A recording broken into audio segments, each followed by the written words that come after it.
Hello, everybody. Welcome to the official Apple Orchard Cup tournament. I'm here with Skyfire to start commentary for top eight. How are you feeling about this tournament, Skyfire?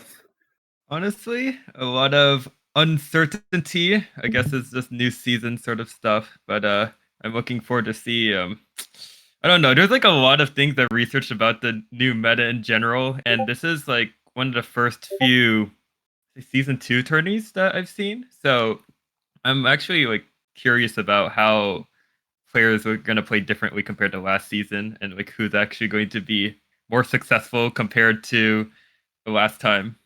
I don't know. What do you think about this sort of stuff? No, I completely agree with that sentiment. We haven't had that many season two tournaments, so it's definitely going to be some exciting matches for us to see tonight. I'm definitely very curious to see who has risen to the top in terms of like who's actually winning matches because I know like TL has not been as active since season two, so it's going to be interesting to see who actually has the meta down to the point where they can actually win some matches. But I mean, we'll see that tonight. We've got a lot of good games coming up. Yeah, I have a feeling that the rankings for Teodo are probably still going to be shifted quite a lot because there's we got all these top players like CZ and Diao that don't feel like grinding. So I mean, they would obviously need to be manually seeded, but imagine being the top player and it being I don't know number 70 or number 100 or something like that in TO. Yeah, that's definitely a thing I've seen on the leaderboard for quite a bit. But what matters now is how they do in tournament. Doesn't matter about your TL ranking. Indeed. So, well, yep. And I think for our first matchup, I believe it's going to be Caboozled versus Gohan, which is going to be a very interesting one. Obviously, Caboozled, top contender even for season one tournaments, while Gohan is fairly new in terms of being up there in the standings. I know they climbed up the rankings a lot for the past couple of months, and I know they've been fairly high. I don't know if they've ever been number one on the leaderboard, but they have been. They're number three right now, so definitely no one to slouch at. So I'm curious to see how they do. And in Yeah. fact, I'm not sure if you're aware, Skyfire, but Gohan actually played in a tournament this morning, Ultimate Bushido, hosted by PK Japan, and he actually lost grand finals to a bracket reset. I think it was like 13-14, which is yeah, it was a tough one for them. So hopefully they're going to try and get a win tonight with this one because I think they definitely won it based off of that previous tournament earlier today. Jeez, there's someone like Gohan who actually like beat him in the tourney. I believe who was it? I need to check on the bracket because I did watch it a little bit ago. Um, Let me see who it was. But, yeah, Uh, it's it was already it kind was of it, crazy. it was Usaki who managed to beat them. I They see. they they won in winners final, but then Osaki got the two wins for the grand finals, which was very impressive. That's actually crazy. Not gonna lie. Yeah, it was very interesting, but we'll see how Gohan does against Kapuzld. Yes, and we can definitely see from the APM that they're exactly the same. But Gohan is going to be faster, surprisingly, by almost half a PPS. But that doesn't make. I guess that's PPS isn't really everything. I mean, sure, like Cab is he's number one in the rankings right now, right? So there has to Yeah, be something up his sleeve that he's doing. I mean Probably, I would. yeah, he's got that versus and what is AR? What is AR? I hope it's not just a replacement of friend count or something. I am not. I'm not sure about that one, but the number is higher and a bigger number, better player, I guess. Oh, Yeah. achievement rating. Okay, that makes sense. Oh, achievement rating. I didn't realize how hard it was to get achievement rating. It is definitely a grind. So Yeah. I mean, I think they're ranked number one in that as well, which wouldn't be too surprising. Holy. I think I got only like one achievement rating so far. But yeah. Anyways, I think I'm curious because at least last season for these players, they've definitely grinded enough that I can say for sure that they've grinded enough that they would know the meta at this point. And definitely, if anything, all spins are likely going to be key or just having more burst speed than the other person. But I feel as though, I mean, Cab, we know that he can go significantly faster than his average. It's just that it seems like maybe he has something up his sleeve that he's still trying out. Yeah, I mean, we'll find out in just a second. I think our players are ready for their warm up. So we'll see what their game plan going in right now will be. Indeed. And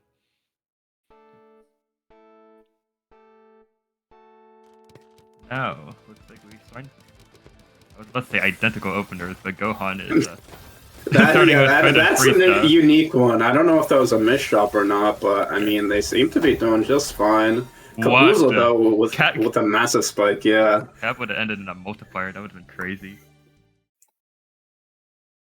Let's see if maybe that was Gohan just getting their nerves out with the warm-up, hopefully. Not so misdrop prone with the actual matchup. Well, there's plenty of time to shake that off, especially if we're doing a FT11. For sure, but obviously you don't want Cap to gain a lead, because if they do, it's hard to fight back on that. Yes, and oh man, yeah. I mean, we've seen the improvement of. I mean, in general, we've seen the improvement of both players. I'm more curious about Gohan because I know that he has definitely climbed the ranks for a while. I've been watching him on that, and I'm curious about what's gonna happen. So now we're getting into the match with MKO and looks like MS2 opening.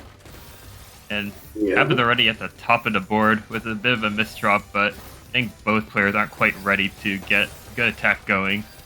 Cap, though. Yeah, looks like Gohan dealing with a bit of cheese right now. Does get a great combo there.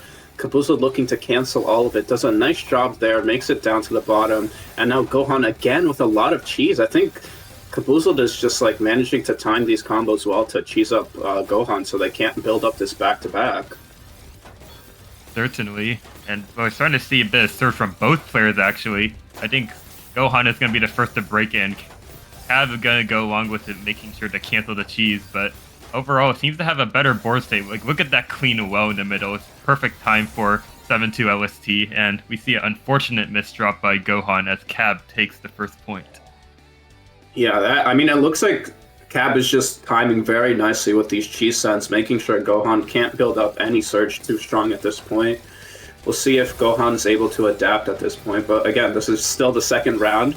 We got a bit to go. We see Kabuzo tie up there. Does manage to send a nice counter. Gohan at the top looking for that T-piece, trying to find it, barely gets to it in time.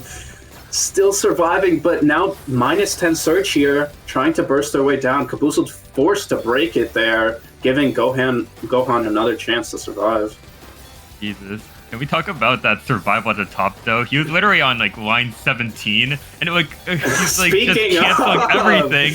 He does it a second time, and now he just keeps cycling at the same pace as Cab and manages to survive anything. I really think that this meta is, like, I mean, half of it is going to be a lot of canceling. I think it showcases this.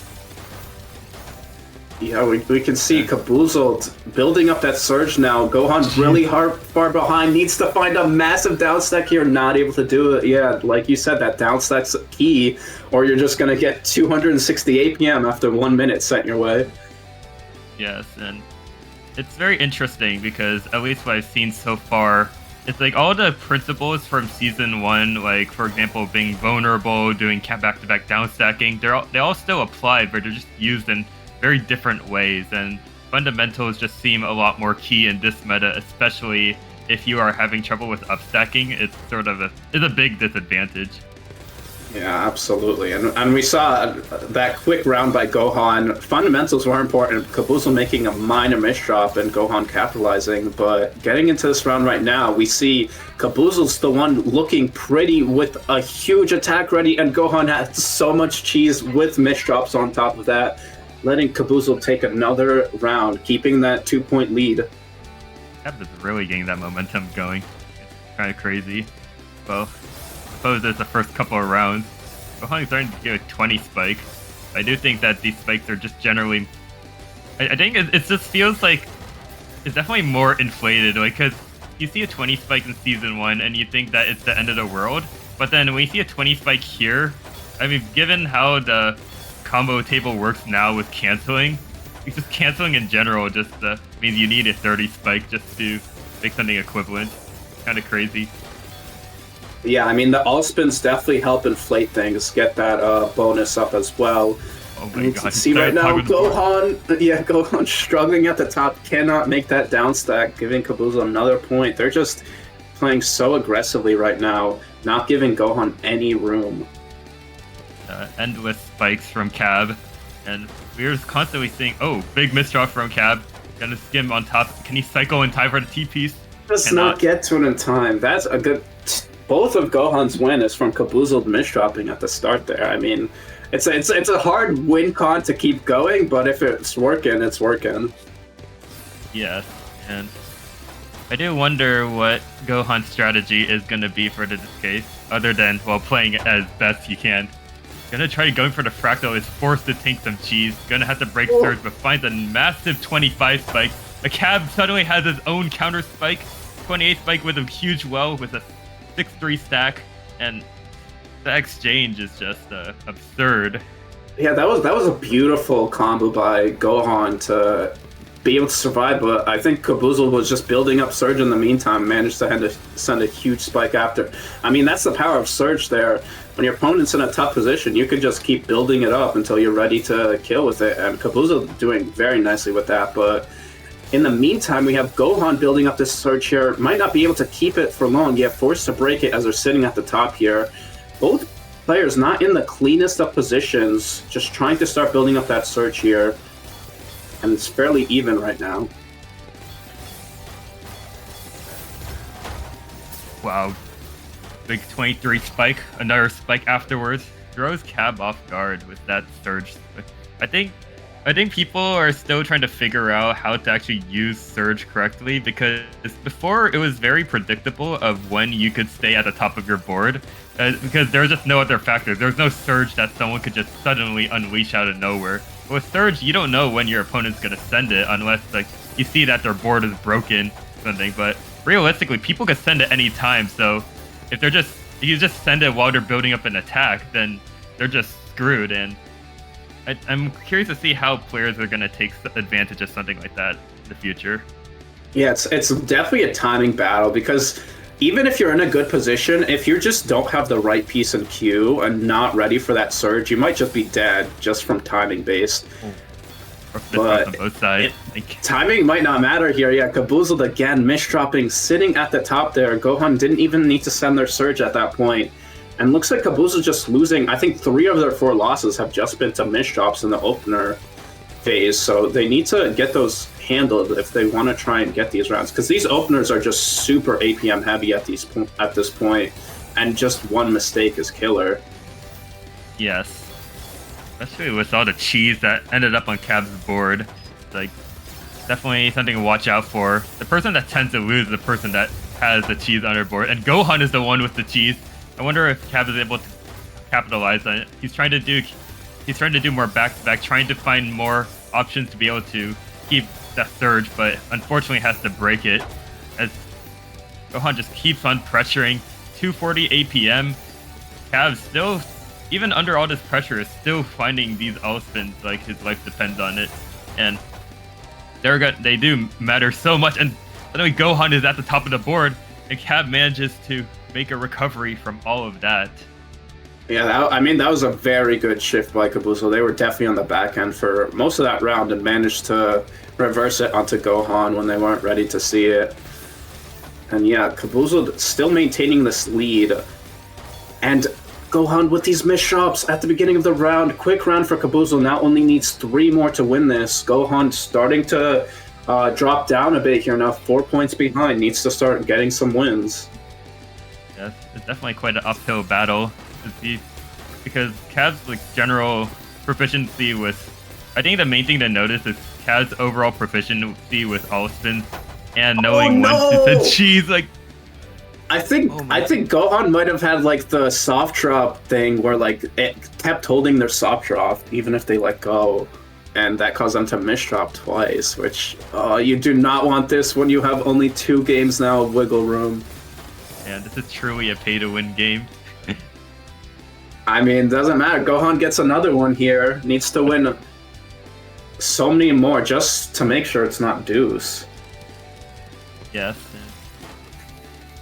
We're gonna have to see some interesting adaptation going on. Wonder what Gohan's gonna do. Big spike is gonna try to keep pressuring. That is one thing he's known for, and I think that is actually pays off quite well. Yeah, that was a nice round. That was great timing by Gohan, waiting for that spike to counter, and Kaboozle just not in a good position to get to the garbage in time.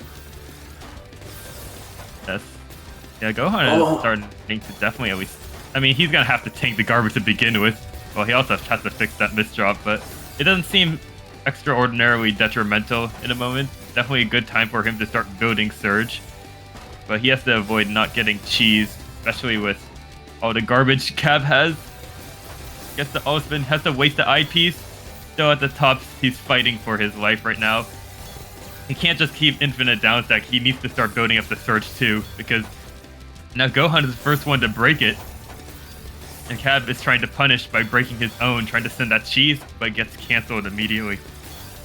And as they finish these sentences, each player just has their own Surge. It's a very back and forth battle of who can maintain it longer. Yeah, I mean, both of them pretty high up right now. Kaboozle a little bit in a more difficult position, does find the down stack out of here. Gohan, in the meanwhile, does not have a lot of garbage, but immediately gets set a bunch of cheese there. But still keeping that back-to-back right now. Might be forced to break it. Yeah, forced to break it here. Kaboozle not phased. They were ready to tank it. And now Gohan might be in a struggling position. Does make it back down to the clean. Kaboozled with a lot of cheese, but again, not too high up on their board. It's a pretty even position for both of them right now. Nice sequence of Z-spins by Gohan, trying to build up that Surge almost immediately. I do think those sort of setups with all spins where you can do multiple T-spin minis in consecutive. Wow. As Cab breaks the Surge, and Gohan is the one with 16 back-to-back. I think he's gonna have to break at some point, and he does. Cab is actually ready for it, just barely, as he's just cycling for his life, and is now in a canceling phase. Yeah, I'm seeing two different strategies here. I feel like Gohan is going a lot more for high surges, trying to get that kill, while Kaboozle in the meantime is just trying to send so much cheese. Speaking of Surge, that huge spike, but Kaboozle survives it all. He can't cycle for the S-piece this time, but he managed to just barely get out. I do think that one worry of Gohan is the fact that whenever he does do all spins, he will tend to mess up his board, and that does force him to break Surge early. But what I do notice about Cab is he's the one that actually maintains the board, as we now get into match point. And now it's just... I do think that the cleaner board that Cab tends to have really benefits him. Probably especially with all the canceling and making sure he gets all the clean garbage. But anyways, we're now at match point, and Gohan only has one chance to make this work, as he's going 4.6 TPS. Gonna keep finding T-spin after T-spin. Very clean board, and is gonna set up that fractal. Still keeping up with Cab. Cab is finding sequence after sequence, but both players with so much cheese. Cab is the one that maintains the board. Yeah, Kaboozle was the one with the Surge, did send there, but Gohan seems to be fine in that position. Does find this nice down stack to get through all of that cheese. Kaboozle not the cleanest board state right now, trying to find a way out of here. As they're being sent to the top right now, does make it back down to the clean. But Gohan is keeping that back-to-back pressure right now. Oh no, does not have the eyepiece. Yes, sitting at the top right now, trying to find any combo they can and still making their way down through it. Actually crazy that Cab has more APM at lower speeds thanks to the all-spin efficiency. And yeah, I think Gohan is just trying to burst their way through the pressure, but right now struggling, sitting at the top once again. Kaboozle, though, now sitting at the top themselves, not able to get down in time, and Gohan barely clutches that round after being on the top 5 different points. The persistence is just absurd, not gonna lie. That's for whether he can maintain it for another 11 rounds or 12 rounds. Oh no, not 11, 5 or 6 rounds. I was going to say, I'm not sure if it's that much, but it's still going to be an uphill battle at this point. Kaboozle trying to build up the Surge right now. Has that at 4 and has a really clean position. Gohan just trying to clean their own position. Forced to try and counter here this back-to-back. cannot keep up the surge for long. Caboozled finally sending a huge spike, but Gohan still surviving, but has that S-Mesh drop sitting at the top right now, trying to find any way to downstack, forced to waste an eyepiece, but had another one ready, and makes their way down just barely. Starting to get into the board state that he needs. Cav just keeps sending pressure and just forces him to downstack, and if he ever just keeps defending, then he's gonna lose, because Cav is just gonna build up that surge. And he needs to somehow maintain the aggression while being able to downstack through all that cheese. And so as Cav sends a massive surge, he's just been at the top for so long and still manages to barely find a way out. Oh my gosh, they almost got to that too. One piece off. That's actually crazy.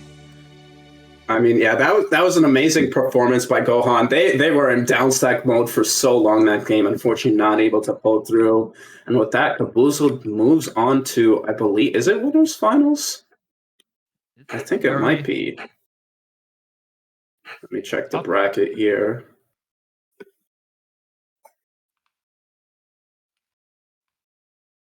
Yeah, with that, Caboozled moving on to Winners Finals. Gohan forced into Losers, but again, they still got a long road ahead of them and can definitely make it out of Losers.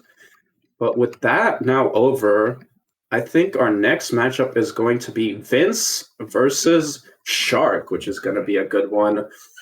Obviously, we all know Vince has that crazy downstacks, has the all-spin ability. Shark also a fairly newcomer. I feel like it's going to be a lot of these matches are going to be the old guard versus the new guard in terms of players, because I know Shark has just been improving massively over the past year, and it's going to be interesting to see how they can perform against the master that is Vince.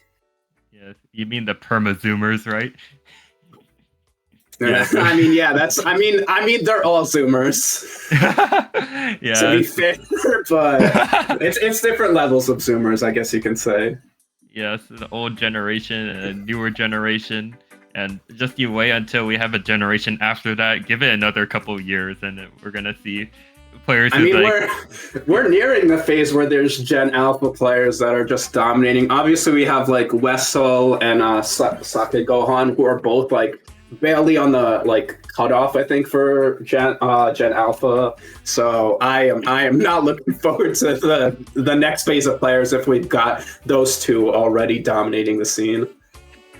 I'm afraid of a scenario where, I mean, people or pro players become pro younger and younger, and by the time we get to, I don't know, 5 years later, we have a top player who's 8 years old, but then gets banned because he's too young to play Tetrio. Yes, too young to play Tetrio.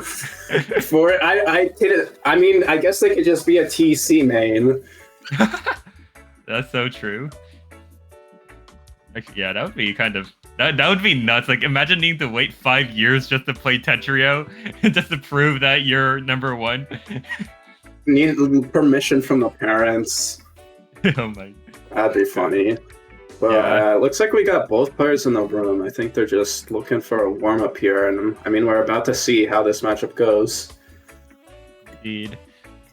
Vince I've definitely watched some of Vince's gameplay, and he is getting notorious with these all spins. I mean, he already knew all spins from season 1, but he is actively putting it to use now, and certainly he's still trying to integrate it in his playstyle, but it's gonna be quite. I'm gonna say it's gonna be a very interesting spectacle. And we see Shark here. At least what I've seen, at least from season 1, is that they definitely have incredibly good raw fundamentals with absurd speed, can go at least 4 PPS, very good at LST overall, is still developing. And but surprisingly, the PPS difference in season 2 is actually quite lower than expected. Or maybe that's just what it was before, but I think I always assumed Shark to be like a 4 PPS player. So I'm curious to see whether there's going to be some sort of knowledge gap, or whether there's going to be, I mean, there's certainly going to be a difference in playstyle, but I think all we can do is see what's about to happen. I mean, that's about it for the Tetris matchups we always see. But I mean, yeah, it's going to be interesting. Obviously, I wouldn't take the PPS and APM at face value, because it definitely depends on the players you've been playing in TL recently. Because I'm fairly certain that if Shark needs to go at 4 PPS that they're capable of doing it. But again, Vince is able to of doing much more. So we'll see what they're able to pull out here. Yes, and there's a couple of things I'm worried about with either player, but I suppose that can be discussed about in the match. I do, but I think it's going to be uncertain of who's going to win, given my shallow analysis. My heart always roots for Vince, but I know Shark is a very capable player, so we're going to see what happens. I think they're just about ready for warm-up, so we'll get started right about now. Indeed, and now we get a taste of each player's playstyle, unless they choose to troll, but surely not in a match like this. Anyways, we're getting back into some... Oh, what? I was about to say LST stacking TKI, but I think I just immediately proven wrong because Vince is at the bottom of the board and has a back-to-back of 10 already. What? Yeah, I mean, I think they misdropped, but immediately got a TST set up, and it did not matter. Shark going a little bit slower at this point here, but still sitting fine at the bottom. Well, Vince has so many misdrops that he's dealing with, forced to do that all spin you were talking about, but not able to get through it in time. It is just the warm-up there, but needs to get those misdrops together because that's not a pretty looking board, even for Vince. I know he has the alien stacking, but at some point it's a little too much, Vince. Honestly, I think it's a double-edged sword, and it's because like this meta in general favors consistency and all spins. So he definitely has the all spins, and he, in terms of ability, he's far beyond a lot of people I've seen so far. But in terms of consistency, it forces him to break Surge early, so I'm a little bit worried about how his performance is going to be. Yeah, well, we'll see how it works out here. Like we just said, Vince starting off with that misdrop there, does manage to keep the back-to-back, just trying to keep that all spins, but forced to break out here. Shark, on the other hand, just keeping that back-to-back. Ooh, has that L misdrop there. Forced to finally break out of it, but did manage to get that nice 10 surge in the meantime. I feel like Vince is just waiting for the right board moment to start back-to-back. And he is cycling until he does. But it might be for a while because he has some cheese. But Vince, known as being the #1 cheese holder, is probably going to go through this like no one's business. As we start seeing these all spins pop up, it's unfortunate as a Z-spin misdrop, and he has to wait for his next opportunity. Yeah, I mean, both of these players definitely not playing as aggressive as we saw in the previous match.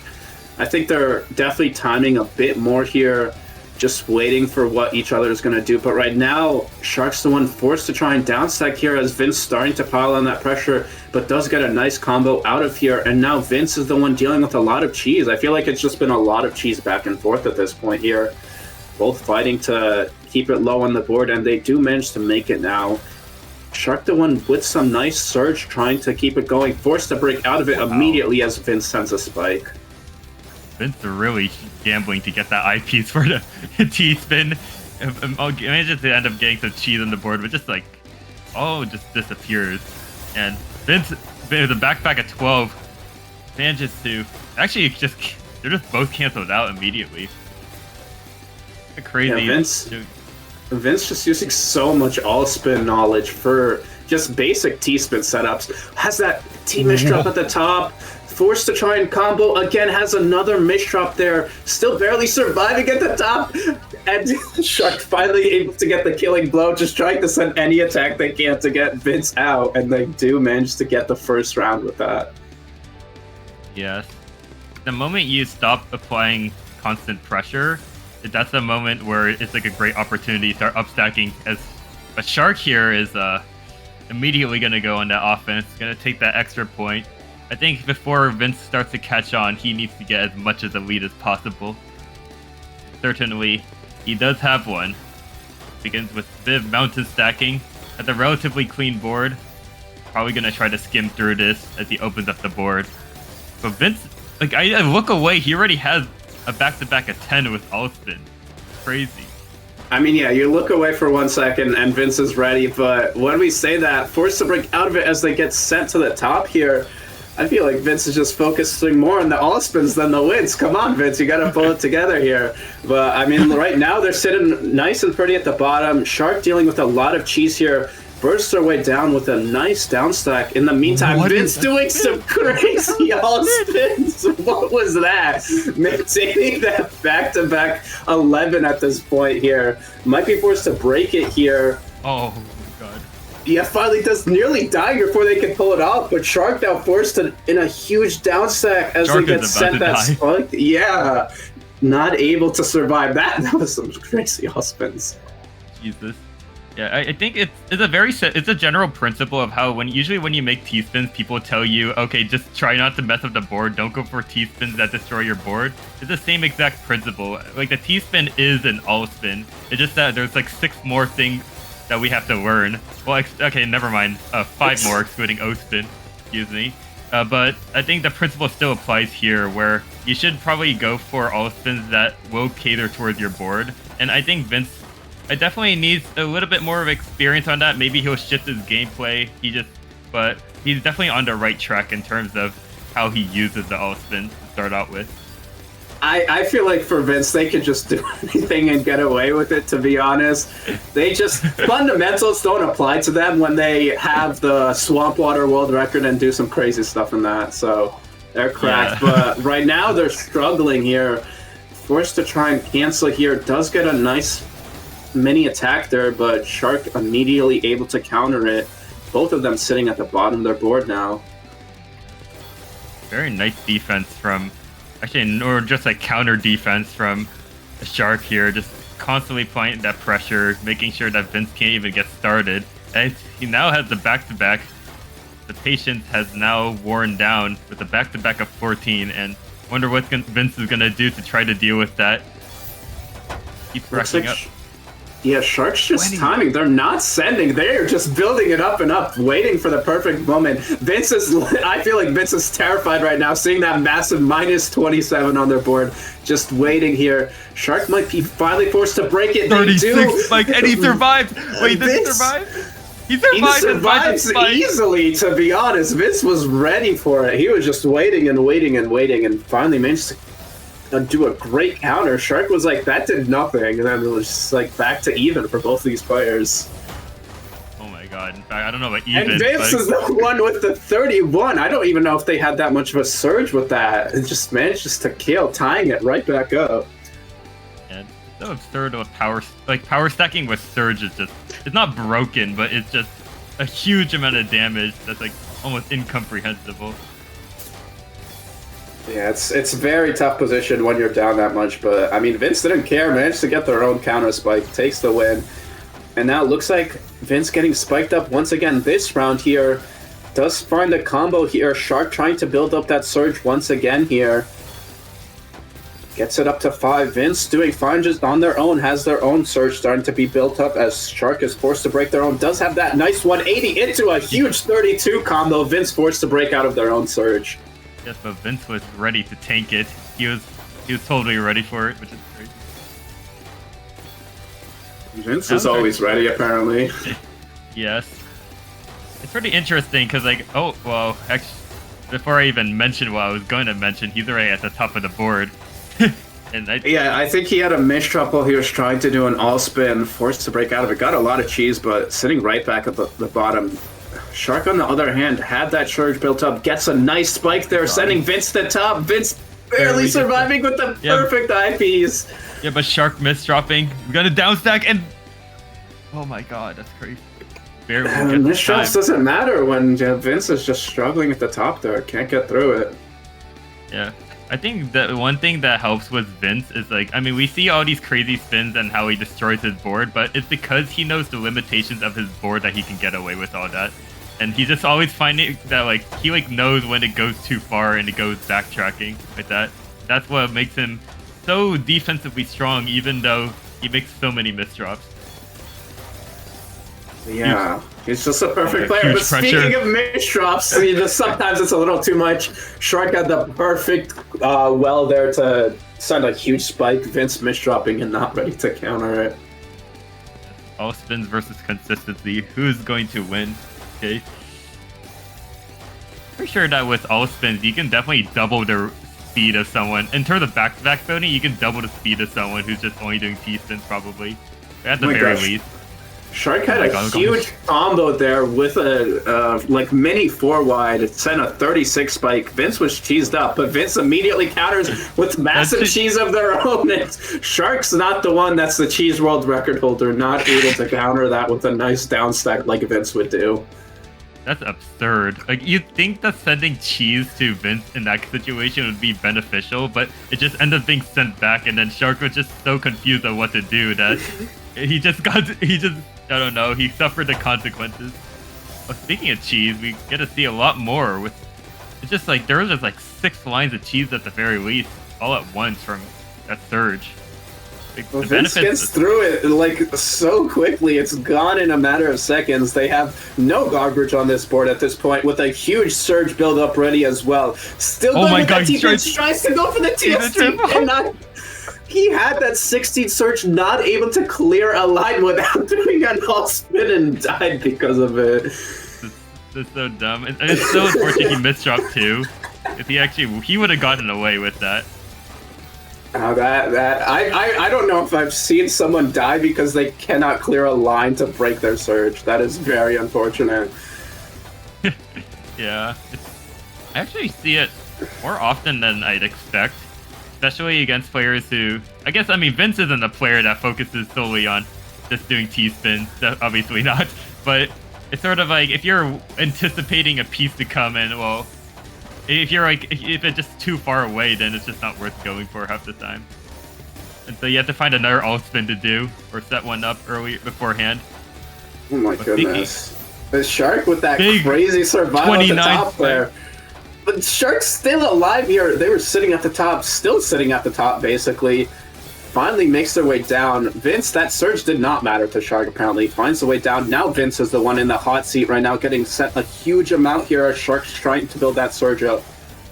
He's setting up all spins, like 3 attacks ahead. What the heck is his vision? It's actually crazy.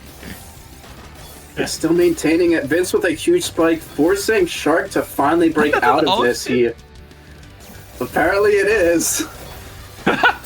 Just don't ask questions. This is a learning session. I don't know what anyone else is saying. This is amazing. Oh my god, he's at the top of the board. There's so much. There's always so much cheese. Who am I kidding? It's always cheese. He's doing a power stack. He's turning it into a 4-wide. Cannot get that combo going there, unfortunately. Not able to get a huge spike. Shark's still dealing with a little bit of cheese here, trying to find the combo. Does find a nice one out. Yeah, Vince with 15 misdrops on their board, trying to all spin their way out of it. Not able to get all spins, but Shark is a washing machine. Shark has such a big spike. Not 3-6. This is rough. It's like. Yeah, Vince is flexing the all spins, but not able to get these killing blows that they want. Yeah, and he's definitely getting the big surge, but if anything, he needs to find the opportunity to get that big spike with the surge, but hasn't really been able to do that with all the pressure coming from Shark. It's just he's always stuck at the top of the board as well, and misdrops don't help either. Yeah, that last one was just a misdrop Vince. I mean, Shark, all they needed to do was do some LST and won them that round there. I think Vince might be getting a little bit too flexy with it, and it's costing them a lot of rounds here. It looks like Shark ready with a huge spike. Vince trying to find the down stack, but hesitated too long. And now Shark is taking a demanding 5-point lead here. Only needs three more to win this set. Funnily enough, Vince was actually greeting way too much there. I think the thing about Surge, it kind of lulls you into a false sense of security. Like, if you have a huge Surge, then it makes you think, I could just stay at the top of my board indefinitely, and I just break through it. What was that 38 spike? But like, it's just, if you just like have a super rough board and you just break Surge, you're just screwed right after. So I think that if you're planning to do that, you at least need to stay down like at least 5 blocks lower than whatever Vince was doing. But speaking of Surge, we're starting to see that again. Vince starting to go with his game plan again. It always seems like the spikes themselves may not be enough, and Shark here actually started to set up a not fractal C-spin, excuse me. Yes, but There's a lot that's going on here. It's very back and forth. I think Shark just has impeccable timing this round. Like, Vince had a huge surge ready, but I mean, Flying had so much clean they were ready to counter it right away. Right now they're sitting at the top, but again, like I just mentioned, had a huge board of clean here. Vince, on the other hand, forced to try and get to their own clear as Shark starts to build a huge attack here, 24. Vince now dealing with a lot of cheese while at the top of their board, trying to find any downside they can, get the Tetris, trying to keep it going, does make it down to the clean. Shark not able to get the killing blow, and misdrops that eyepiece, breaking them out of surge. Oh my god, huge power stack. I am starting to notice something about the attack patterns between these two players, and perhaps why Shark is at an advantage. And I just need to look a little bit further to confirm, because it's pretty interesting. I mean, Vince misdropping, that's definitely not helping them in regards to their own board here. Shark not in the cleanest position to try and capitalize, still trying to make it down, finally gets the clean. Vince sitting right at the top here, just waiting forever to clear that eyepiece. I don't know what they were waiting so long for. Finally gets down to the bottom here, not the cleanest board, and immediately gets sent right back to the top, but still finding combos to make their way down. I think, oh wow, perfect time for a spike, actually. A Shark just couldn't get that T-spin in time, unfortunately.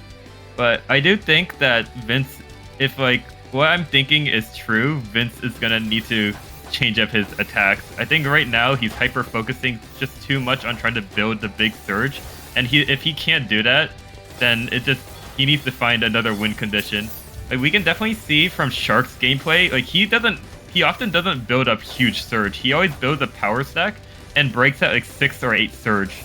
So, which prevents Vince from actually being able to build up. It just totally negates the damage. And I think that if Vince does it right, then there is a good chance that he could actually make a comeback, as long as he's able to power stack and spin faster. But it's for that round, it's just not enough there. Shark only 2 away from winning it. I mean, yeah, this strategy has not been working for Vince. I don't know if they're going to figure out the counter in time, though. They don't have a lot of room left to get wins. Yes.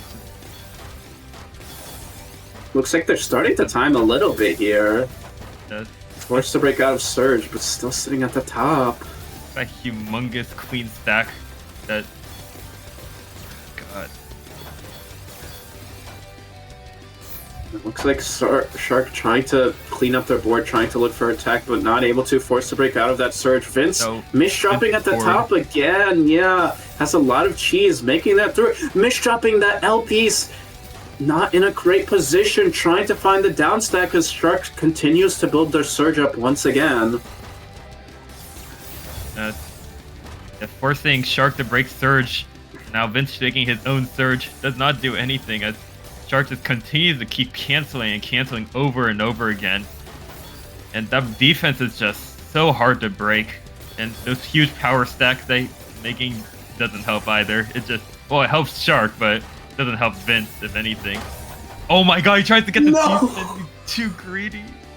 Goes for greedy, does not have the T-piece ready, and with that, Shark just needs one more, and moving on to winner's final themselves. Vince needs to pull a miracle and a half, and I know Vince is very capable of them, but with how Shark has been playing, it's going to be a tough sell for them to do it this time.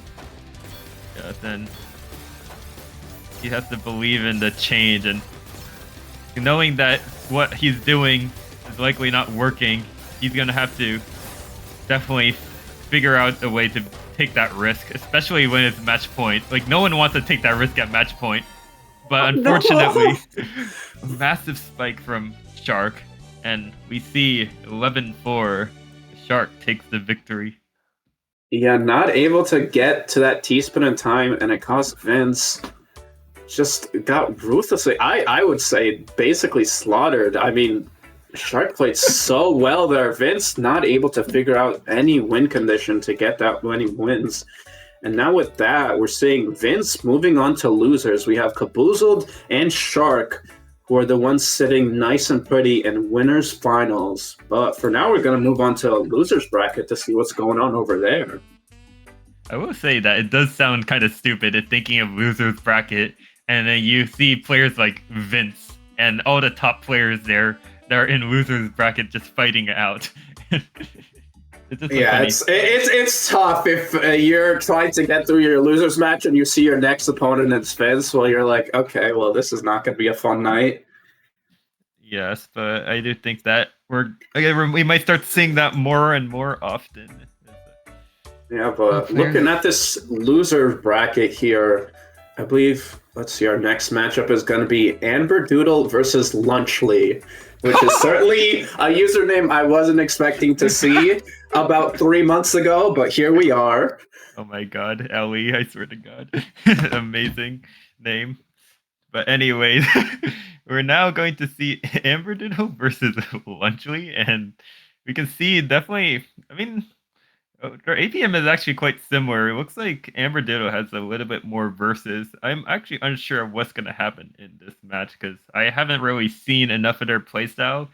I did fight Lunchly while they were going up in rank, and then, but like, I'm curious about how they're going to play now because Lunchly from I guess 2 months ago versus Lunchly now is a big difference.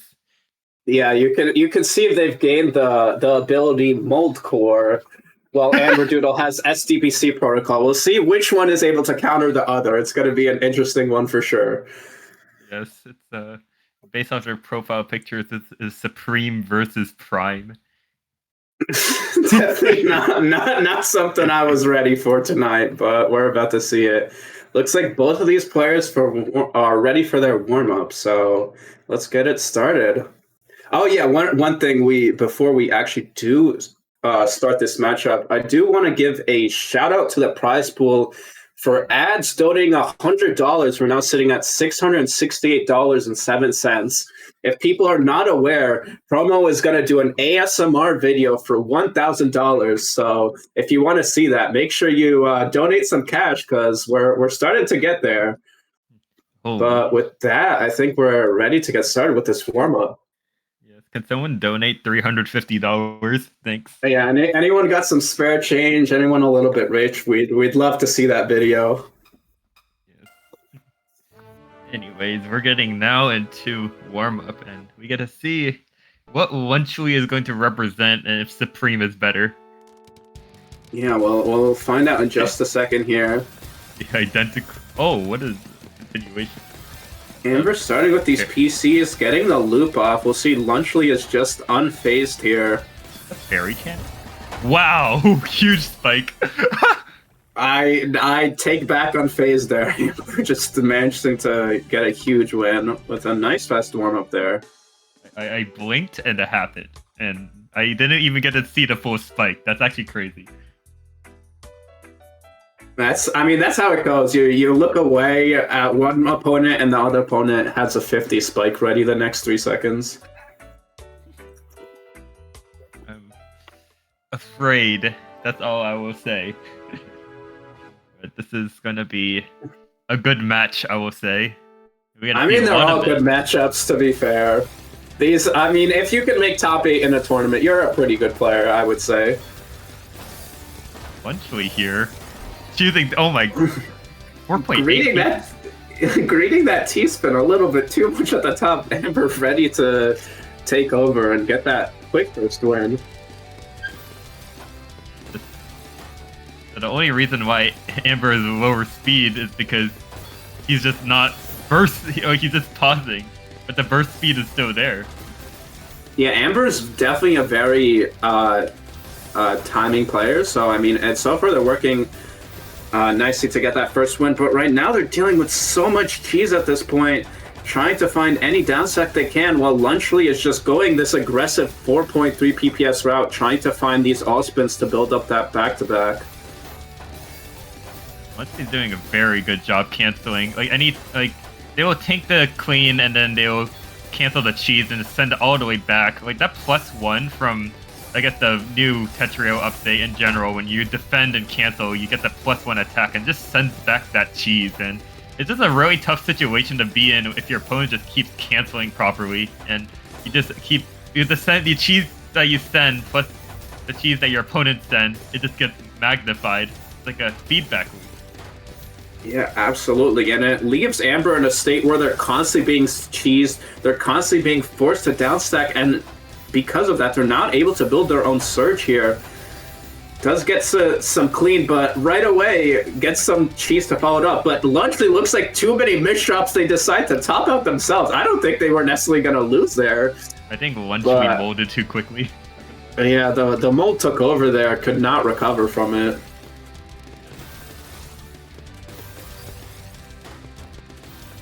Oh my god, he's trying to make a TST tower? That's certainly no. I cannot condone that as a winning strategy. Setting up two T-spins on top of or TSTs on top of each other at the top of your board did not work out there. Ambertoodle now already taking a massive lead here. Even though they don't have the speed advantage, they're just timing well, and Lunchy's not prepared to counter it. Yes, that's very interesting playstyle. I mean, I say everyone is interesting in very different ways, but every time I see someone new, it's like a different kind of interesting. That's hard to describe in words. It's definitely unique, I would say. Oh yeah, definitely. Eventually starting to put on the pressure though. Okay, starting to get that back up forward. Gonna break surge early, but that misdrop manages to punish. Yeah, and with that, finally gets their first win on the board there. Amber just not in a good position, and Lunchley takes it. Yes. Yeah, we definitely see like almost a full PTS difference already. Really? Yeah, it's a massive. It's been a massive speed gap battle. Amber has been playing effectively with that being the case, but Lunchley definitely not something to slouch out. They just need to get the pressure ready, and they can take the win here. But right now, they're not playing too efficiently. More just focusing on downstacking here. Both players pretty even position, neither ready for any surge at this point. Yes, but that playstyle distinction. Like, I've always been kind of curious about how plonking would work in a meta like this, because you have players like Lunchley who are going to be focused on going faster, and for now that seems to be working extremely well, especially with all these spikes and that cheese. But Amber did also play stuff. I was just gonna say, it's very funny to hear plonking when someone is playing 3.3 PPS, because I remember back in my day, that was like 2 PPS plonking, but nowadays the levels are just different here. Yeah, I think the terminology is starting to shift a little, or maybe I'm just changing the terminology a little bit. I think plonking can just apply to any level. It just, I mean, clearly it's just we know that speed gap thing, yeah. Yeah, I mean, it doesn't matter for Amber. Apparently, they do have the misdrops to start here, but I mean, for the rest of the set so far, they've just been dominating. Lunchley not able to do much as they misdrop right now. Except start for that rough board right there. Yeah, Amber, just too much cheese there. Lunchley finally getting another win in the books here. Yeah, actually, Amber did actually misread the Q, and so he thought the board was already going to be cleared. So he bursted the eyepiece out super fast, but it turns out he had to clear something on the right side and just died. It's actually crazy. It happens to the best of us, unfortunately. But getting onto this round now, Lunchley with such a clean board has a massive spike ready. Amber cancels all of it, but now sitting at the top of their board, trying to find some nice combos. Forces not to continue it here, but does make their way through as Lunchley's the one sitting at the top, and they have a lot of cheese on their side. I mean, that's what Lunchley is for. That's all. It's just all cheese, apparently. Maybe not the kind you like, but it's the kind you get. Well, hopefully the cheese will last long enough that they can win. Yeah, they do manage to make it through here. Amber now got that 3 back-to-back surge, but not able to keep it going. Lunchley on the other side, just constantly bursting, and yeah, Amber not ready to counter. Gap is closing. It's closing. Yeah, Lunchley starting to figure things out here. I will say that for the first couple of rounds, I'd argue that a lot of the mistakes made is going to be on Lunchley's end, because like Amber is actually playing quite pacifist in a way, gonna be focusing on defending, trying to find the right opportunity when Lunchley screws up and molds too far, and I can't believe It's interesting because this round Amber's the one actually playing faster, and Lunchley was not in a good position but found a great down stack. Maybe it's just the slower player wins. Looks like Lunchley starting to catch up. Amberdoodle forced to slow down as they cannot maintain this pace forever. But right now it's still pretty even right now. Lunchley sitting at the top does find a nice counter spike here, sending Amberdoodle up pretty high as well, but he has a lot of clean. Both players with Surge, who's gonna break it first? Looks like both players break at the same time. Yeah, they did not want to listen to us. We're like, we'll do it same time. But looks like Amber's the one sitting in a better position in the end here. Lunchley does make their way down, but then misdrops that J piece, trying to find some combos, finds a small one, but still pretty high up. Amberdoodle not in a position to get the killing blow, though. Yeah, it's very... Oh, wow, that's a much bigger spike than anyone could have expected, honestly. And with that, Lunchley's one away from tying it, even though Amber was dominating at the beginning. Now Lunchley has been on a hot streak. Yes, and like if I could just what? Oh, that TSD tower was pretty disgusting. That was a TSD tower that would have led to a cease. Yeah, I mean Amberdoodle unfaced though, but right as I say that, has that Irish jump there, cannot find a combo out, and Lunchley tying it back up. Really showing that better than Lunchables. I guess so. If that's the barrier, beating Amberdoodle is the barrier to be better than Lunchables. Yes. Yes, I have some concerns at this moment for Amberdoodle. I wonder if he'll change it up. I think he might. He's starting to get that surge going. Ends up breaking it though. So curious he's what definitely is speeding up here, which is interesting. Yes, I think he's realizing that his playstyle, like I think admittedly I'd say like Lunchley's playstyle almost felt like gambling in some regards, because they were planning, they're just sending a lot of different types of attacks. It's kind of where it's relatively readable, but if you aren't prepared for one of them, then you kind of just die. And speaking of which, look at that surge. Yeah. Lunchley had a misdrop right after though, but Amberdoodle not ready to live it. Yeah, it's like anything, like definitely Amber can counter it for the most part, but without being able to pressure back, Lunchley can just keep spamming attack after attack, and sure there's small surge, but eventually one of them, Amber is gonna miss, and that's gonna lead to them dying. But speaking of which, I think Amber is starting to make that sort of comeback, going at 4 PPS, as Lunchley actually managed to get out of it just in time. Amber trying to do a bit more canceling. Now gonna start playing more aggressive. Maybe, wonder if he's figured out what he needs to do, because now. Amber ties it up. I think Lunchley just misdropping a little too much. I thought they were dead earlier in the round from a tough misdrop, but got out, but did not matter when they misdropped right after. And yeah, it's just interesting to see how both of these players are adapting in the middle of the match. And wow, Lunchley giving up there. Once again, just too many misdrops. Yeah, that huge massive spike. I'm pretty sure if it were earlier round, that probably would have killed Amber, but he was prepared for it this time, and with that misdrop afterwards, I think that round was totally sealed. Yeah, I think even if they chose not to top out, Amber had a huge down stack ready. But speaking of down stack, they might not have one here. Never mind, shouldn't have said anything. They managed to get out of that. Yeah.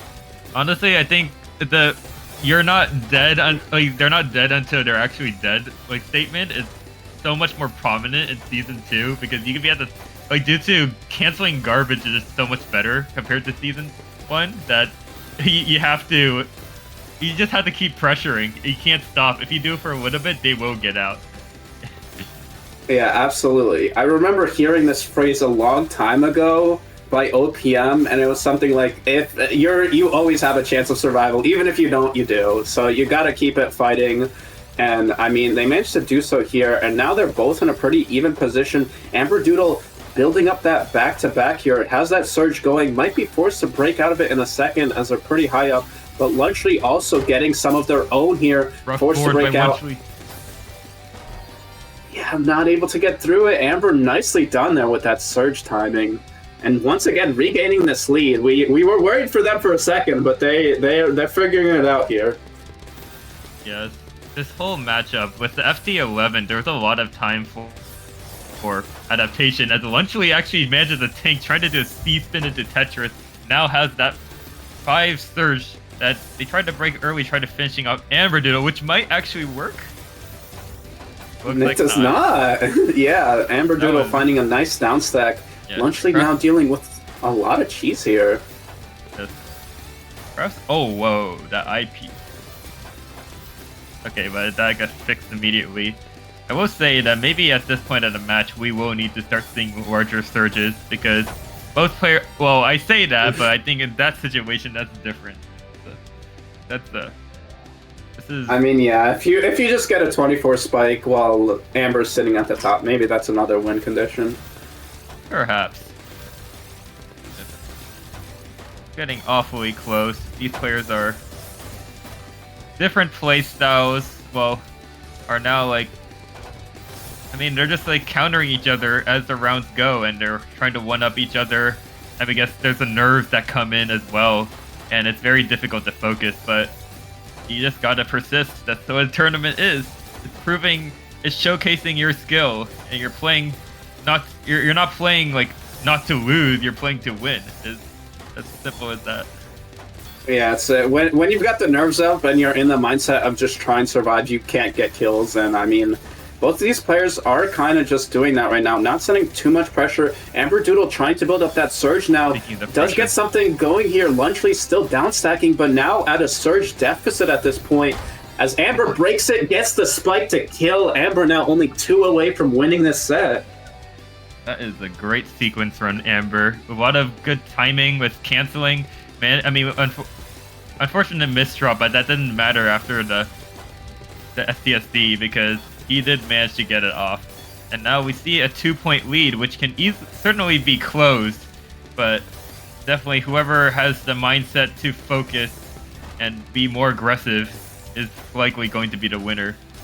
Speaking of aggressive, we see Lunchly here going at 4 PPS, doing a very good counting to 4, I believe. Some counting in general, constantly opening up that board, which is a good start at the very least. Ooh, rough misdrop. Yeah, has a rough misdrop now. Well, Amber Doodle in a clean position has a nice sends a big spike. Lunchly, nice C-spin setup to counter. Misdrops with the IP still forced to break that back-to-back. Yeah, finds the combo out, but again, these misdrops forcing them up. The hesitations are... Yeah, not able to get through it. Yeah, just too many hesitations. And with that, Amber Doodle now at match point. Lunchly needs to win 3 in a row to bring it to deuce. That's the nerves are currently getting to them. Like, you know that, like, with so many hesitations at the top of the board, eventually they ended up just getting... Well, they definitely could have gotten out with that time with their peak speed, but if anything, it's just... Oh, this is getting awfully dangerous, but humongous, but you don't even see the end of that garbage. Literally with a nice PC to end it, making sure they get another round off here, making sure their dream of this run stays alive here.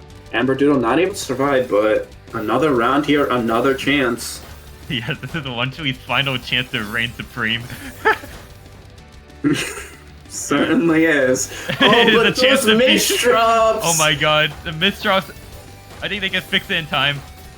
Yeah, do get through it in time. Looks like Amber not able to pressure. Amber's sitting really high up on the board. Has a lot of attack ready, but a rough needs sequence. Gonna cycle real quick. That's the way. Oh, can't find a way out. Lunchly needs one more with that just to bring it to deuce. It's Lunchly trying to prove that it's a better product than Lunchables in this one chance before they get canceled a 3rd time. This is a true Tetrio meta. 100%. And right now, both of them in an even position. Both have a decent amount of garbage. Lunchly is sent up fairly high right now. Does find the combo out, but still getting pressured by Amber as Amber building up that surge right now. Oh, sends it up right away. Lunchly not ready for the counter, and with that, Amber takes it before bringing it to deuce. Oh my god. My heart. Yeah, that was a great performance by all of them. We can see Amber had that speed disadvantage and that APM disadvantage, but timing well in the early rounds enough to gain that lead and keep it there. Nice performance by both of them. Lunchy, unfortunately, not able to move on. Unfortunately, it is canceled, and with that, Amber Doodle does move on, I believe, to play Gohan in Losers Next. Has to play Gohan. Wow. Yeah, I mean that's not a match you want to look forward to next, but I mean it's farther into the round. But as for our next round, I believe we're going to be seeing Master versus Coldless, which will be interesting. I don't think I've seen these two play before.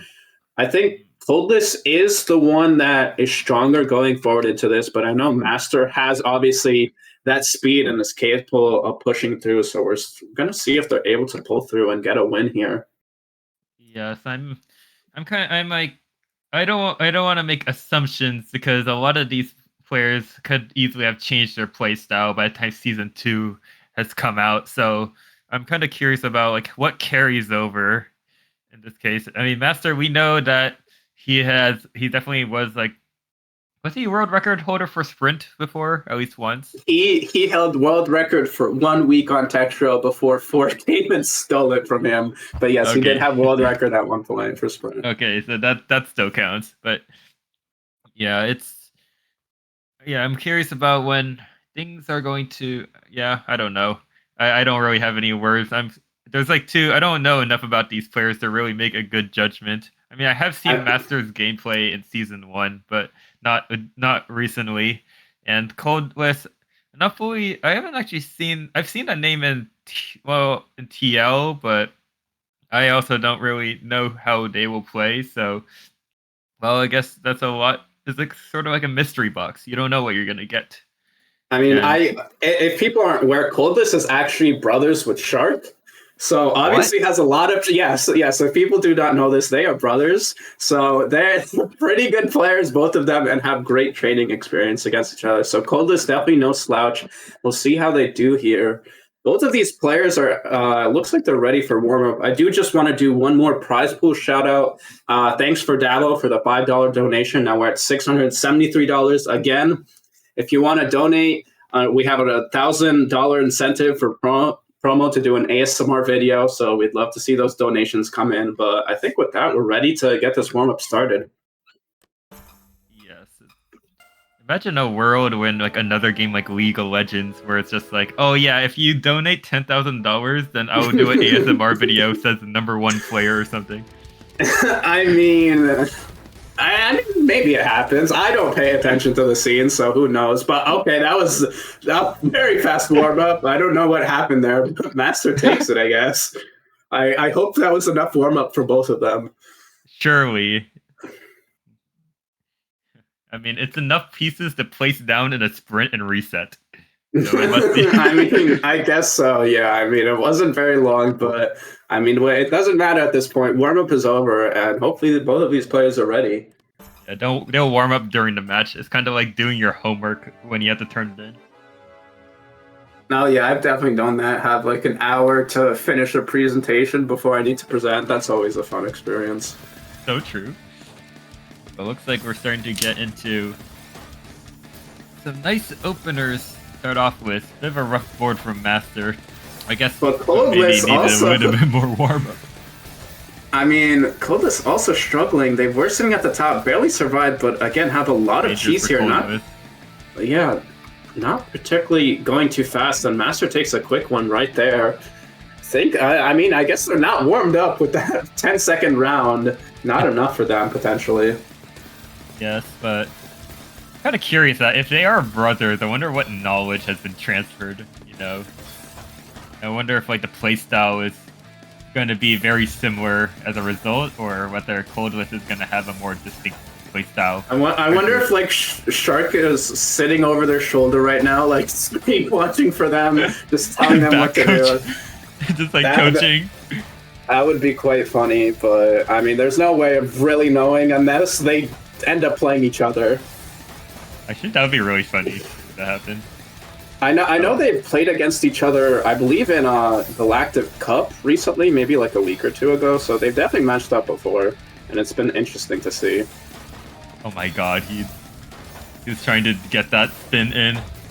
But that soft draw speed is just so slow. I mean, I say slow, but it's just any like time you have to wait like half a second is just more time for your opponent to place pieces. And we already see this 2-point lead with, I think definitely Master, who's going on the offense, is able to build up that surge much quicker. And Coldless is starting to get that sort of back-to-back going, starting to get that move. It's now a back-to-back 7. They're actually both equal, surprisingly. Yeah, Master. I thought Master was gonna break out of it, but still gets a combo, keeping it. Gets a huge attack. Coldless not ready, and yeah, Master already getting a 3-point lead here. These are been some very fast rounds so far here. Coldless, I think, just at a speed disadvantage and struggling to get anything going at this point. Yeah, although I don't know about speed. I mean, speed disadvantage might be one thing, but actually, it definitely is like causing a couple of issues. But I will say that last round was definitely a lot about timing specifically.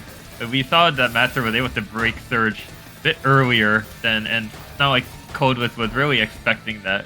But that pressure, 240 APM, I mean, it's nothing to slouch at, and it's definitely causing a lot of issues. And I do wonder what Coldless is gonna do in this situation.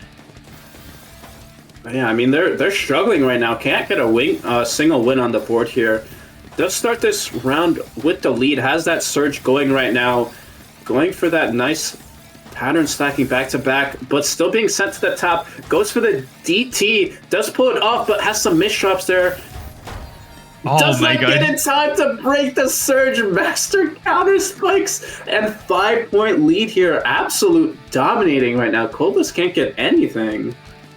Yes, there's still 6 more rounds to go through, but if he does figure it out, I hope he figures it out early, because this lead is getting larger and larger. Oh, misdrop by Master. Yeah, might be a good chance. Coldless not ready to pressure, though. Doesn't have any surge built, and immediately misdrops on their own side here.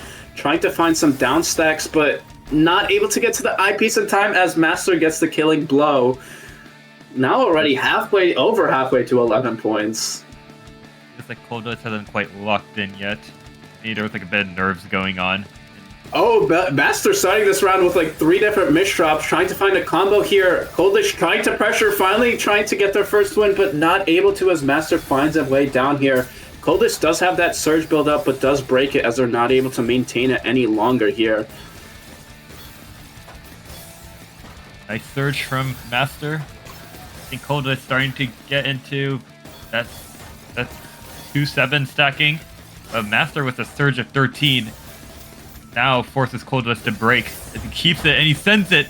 29 spike. I think that's gonna be too much. Yeah, I mean that's a TL sweep at this point. Master has been playing phenomenally at this point.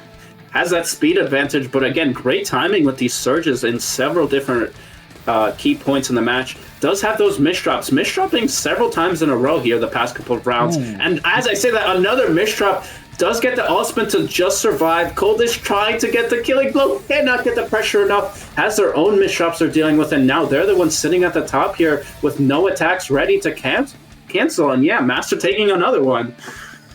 That's a combination of the hesitations and overall lack of, I mean, not enough aggression in general. I think it's definitely something that he definitely needs to be able to like focus in if he wants to be able to do it, because it doesn't look like he is capable of doing that. But a lot of his attack for Coldless does lead to skimming and prevents him from being able to get the huge attacks that he needs.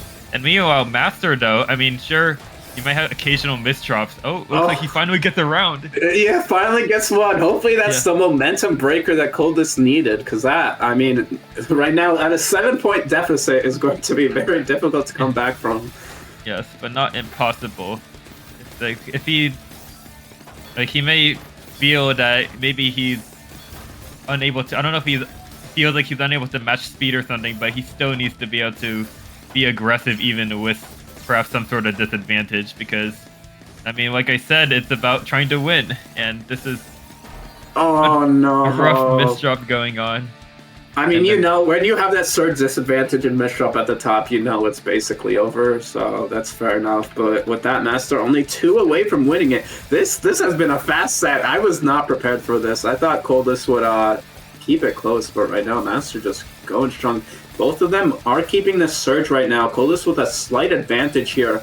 Going at 4.5 here. Master's the one on the backseat in terms of speed, but both of them Yes. still maintaining that surge.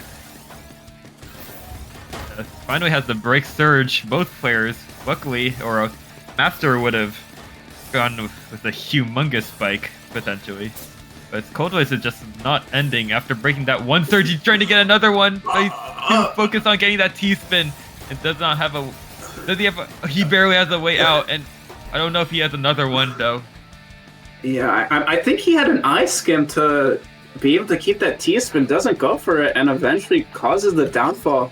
And with that, Master now at match point, 10-1 here, absolute domination. I can't, unfortunately, I cannot say anything else. I would love to say Coldest keeping it close, but they have been just struggling. Right now, they're speeding up, going with so much pressure. Nothing has been working before, so maybe they're trying here. But again, misdropping at the top here does not have a way out. Maybe has a small combo. Trying to survive. Okay, they do make it out. Master still setting a huge amount of cheese, though. And Coldest misdropping that Z piece does manage to set up a T-spin from it here, but not able to maintain any surge here as they're still so high up on the board. A lot of this is going to be the mental game, and I'm not going to even say anything. I don't want to jinx it. Looks like Master is starting to get with a cut copy setup. Going to be canceling. Has the misdrop slightly. Barely gets out. Coldwist is actually starting to get the pressure going. It finds a humongous down stack. Master with a huge counter spike. Coldest managed to cancel it, but still getting sent pretty high up. And Master now building up this 7 surge here. Coldest not in a good position. Needs to build up their own surge to counter if they want to try and survive. Yeah, just at that disadvantage, still getting sent. Master decides to attack. Coldest managing to cancel most of it, doing nicely, and has their own surge that they're trying to kill with at this point. Crazy. Not enough, though. Yeah, Master's still surviving. Coldwist is getting into the zone right now. He's like, you can definitely tell from a couple minutes ago, his playstyle has definitely changed. His overall hesitations are significantly less. He's playing much more aggressively, and he's doing whatever he can to get this round. It is almost 2 minutes, and already we haven't really seen that sort of consistency for rounds before. Like I said, he just needed to lock in, and we're starting to see that right now. So I'm not gonna give up on him yet. It's not over yet. I cannot say that, but still, I mean, Master just needs to play one good round where Coldest makes a mistake and it's over. And right now, Master the one with that back-to-back advantage. Coldest getting sent a huge spike, being forced to down stack, does make it to the clean, but still so much cheese under all of that. Trying to go for the prophecy, does not have the eyepiece ready, forced to cancel it out. It's gonna be really close. Not able to get it through, yeah. Jeez, that is a crazy round. That's actually absurd. Yeah, what a performance by Master. That was a huge upset. I was not expecting that. Amazing performance by Master. Moving on, forced to play Vince next, which is not going to be fun for them. But, I mean, they played great, so who knows? They actually got chills from that round. That's actually crazy. Yeah, I to be honest, I thought Coldest would win that. But, I mean, Master just had something going that set. That defense from Master is just absurd. And how do you maintain almost 4 PPS for 2 full minutes like that? It's just, it's just the actual skill ceiling of these players. You have to get better and better. These players are constantly adapting, and if at any point you become complacent, then you end up falling behind really quickly. Yeah. And already this isn't even grand finals, This. I mean, we still got a lot of matches to go before grand finals. Yes, it's I would think that in Tetrio, in the earlier Tetrio Cups, we see 200 APM, or we see a players of this skill caliber, and we think this is gonna be an epic match. and this is gonna be like the best thing that I've seen ever. Now it's become the norm. It's not like it's a bad thing by any regards. It just showcases just how much people are just pushing this game, and it's just I don't know what else to say other than it's beautiful. But I now mean, we're getting yeah, into it's been great matches. It's all been amazing gameplay, and yeah, like you were saying, I believe Gohan and Amber Doodle is going to be next. yeah, and this is gonna be an interesting matchup. It's well, the real question is Amber's burst speed gonna be able to keep up with Gohan? Yeah, I mean, obviously we saw that Amber was in the speed deficit for most of that set versus Lunchly, but against Gohan, that's going to be even a bigger deficit. So they're going to need to definitely push their speed there if they want to try and get some wins here. Because Gohan, no slouch of a player. Obviously, being able to take what was it? I think like 6 rounds off Cab or something like that. Obviously, that's going to be a tough opponent to keep up with. Yes, Gohan's overall persistence as a player and his raw speed. Like, I remember when his name was still Numa Witch, man. I remember that as well. That is a name that I feared whenever I went into TL. God, I was like, I wanna 1v1 and beat him. Like, and like I mean, I guess when he was like still like top 100, there was like a relatively okay chance, and then like he's gotten significantly better, a lot of grinding in this effort, and he's still grinding. It just never stops. Very impressive. Yeah, I mean the improvement over the past year has definitely shown, and I mean we're about to see it right now. I believe both players are ready for warm up. Just one more prize pool shout out here. I don't know if I don't know if I'm pronouncing that correctly, but $27 donation, bring up to the prize pool now to $700. Thank you all for the donations. Again, only if we get 300 more, we get that ASMR video. I would very much like to see that. So donate if you get the chance. But with that, we get this warm up started. $27 for $700, 727 when you see it. Oh so my sorry. goodness. Yeah, you had to do it. Ben's not even here. Maybe Ben is here. Maybe he would love that, but oh man, I'm getting canceled. But anyways, we're getting into the match, and we start with some nice mounted stacking, C-spins. Both players going absurdly fast. We know that it's going to be an uphill battle for Amber Doodle. Has to be the first one to break Surge. The Gohan just keeps on spamming his attacks. Look at that back-to-back of 15. I don't know. Ooh, might be forced to break it here. Yeah, forced to finally break it, but Amber not in a good position to actually counter it, and Gohan getting that fast warm-up win. Not gonna lie, I forgot it was warm-up. I was literally so immersed into the match that it just didn't feel like warm-up. Yeah, that's happened before to me before. Sometimes the warm-up's just intense. I've seen like 3-minute warm-ups that are just like back and forth action. Yes. And Promo seems to be pleading for his life as he hopes that by the end of this tournament we don't get another $300. But I'm sure that's Promo doesn't want the players to get any more money. Let's prove him wrong. Let's get to that $1,000 donation. Get these players their deserved money. Oh my god, these spins are nuts. The T-spins that lead into T-spins, another key feature about all spins, and we're gonna see already 16 surge just in 24 seconds. It's just, man. Remember when players were 3 PPS? I remember good times. I remember when Firestorm was the only player that went 3 PPS, and I was blown away by that. But nowadays, that's below average. Yeah, that's like already the norm. Like you look at Jester's Cup 1 or something, and then you think, hey, the top 8 it's like for a skill level player is probably like U rank. Or like low X now, probably. Mid X? I mean, 5 years is a long time, and we've seen a huge improvements in that. And we can see that with these players. Gohan with that 17 attack like it's nothing from the Surge, getting another quick win as Amber's not ready to cancel. Another quick Surge. That speed is going to matter.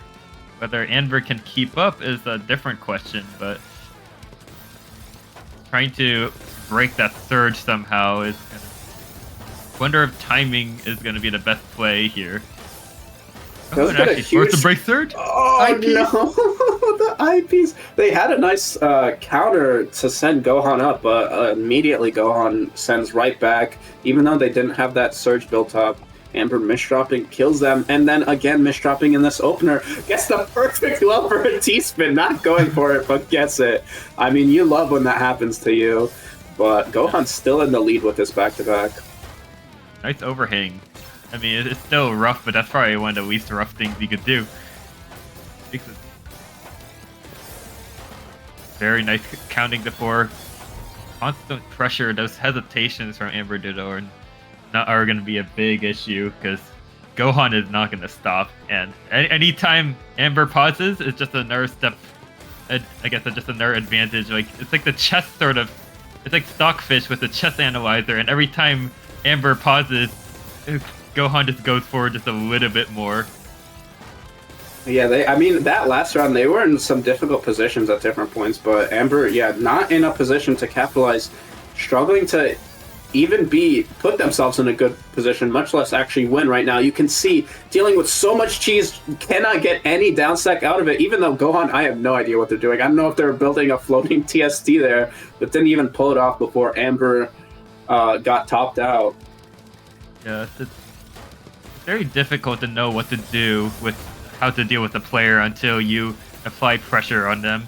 And right now, Gohan seems invincible, but if Amber can find a way to be more aggressive, then there is definitely a shot we might see something. And I think we're starting to notice that, especially with Amber trying to build Tetris at 4.5 PPS, but still has a lot of cheese on the board to deal with. It's now 6-0. Yeah, I mean, this might just end up like last round. Gohan just, I mean, there's clearly a skill advantage here. Amber just not able to pull anything out here. Gohan just outdoing them in everything they can right now, trying to flex here a little bit. Might lose this round if they get a little too greedy. Do make their way down. Amber not able to build up enough surge to actually kill here. And now Gohan's sitting right back at the bottom of the board.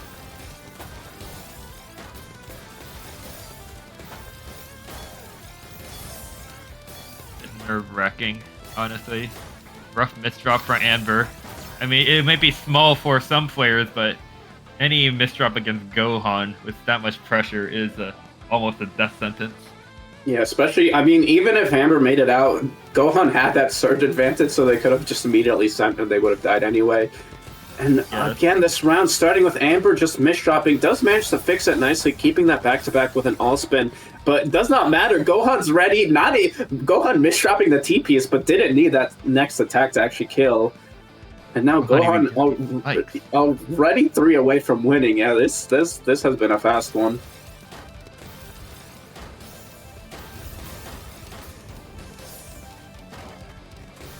Okay, we see. Ooh, Gohan misdropping. Finally, Amber's. Yeah, Amber gets it. There. Yeah, Amber making it not a sweep, which obviously we're all happy about, but still, it's a tough one, folks. Yes, but I also wonder whether Amber might be doing something wrong in the opener phase as well. I mean, they have been misdropping a good amount, but even then, once you get out of opener... Oh, PC! Go! It doesn't. Yes. Unfortunately, it does not mean as much in Season 2, but it is always nice to see one. Yes, but I will say that it does feel like, for the past couple of rounds, like, Amber will be sending T-spins and Gohan is just gonna be able to make a huge spike out of it, thanks to just tanking garbage. And it's just another example of timing the opener. I'm not sure if Amber should be more aggressive or less aggressive in the opener, but it has to be in one of two extremes, at least for that phase. Like, this is getting really close. A lot of overhangs from Amber kind of blocking the well, cover up the well, and meanwhile Gohan, well, he has a relatively clean board, manages to turn into a STST. That was a crazy STST. They do misdrop right after, but I mean, that setup, I was not expecting one there. Managed to break the surge, just sending a huge spike. Amber Doodle has been doing a nice job surviving these rounds, though. Misdrops, and then the J misdrop. Oh, that's heartbreaking. You were speaking? Yeah, anyway. Yeah, but An 8-point lead is rough. Looks like Amber is going to be the one trying to tank that clean garbage. But got to be careful not to tank too much. But he actually has to stay lower compared to... I mean, it makes sense to stay lower, but in the sense where he has to be low enough that when he gets the huge spike, he doesn't end up at the top of the board completely, because that's when he is going to slow down.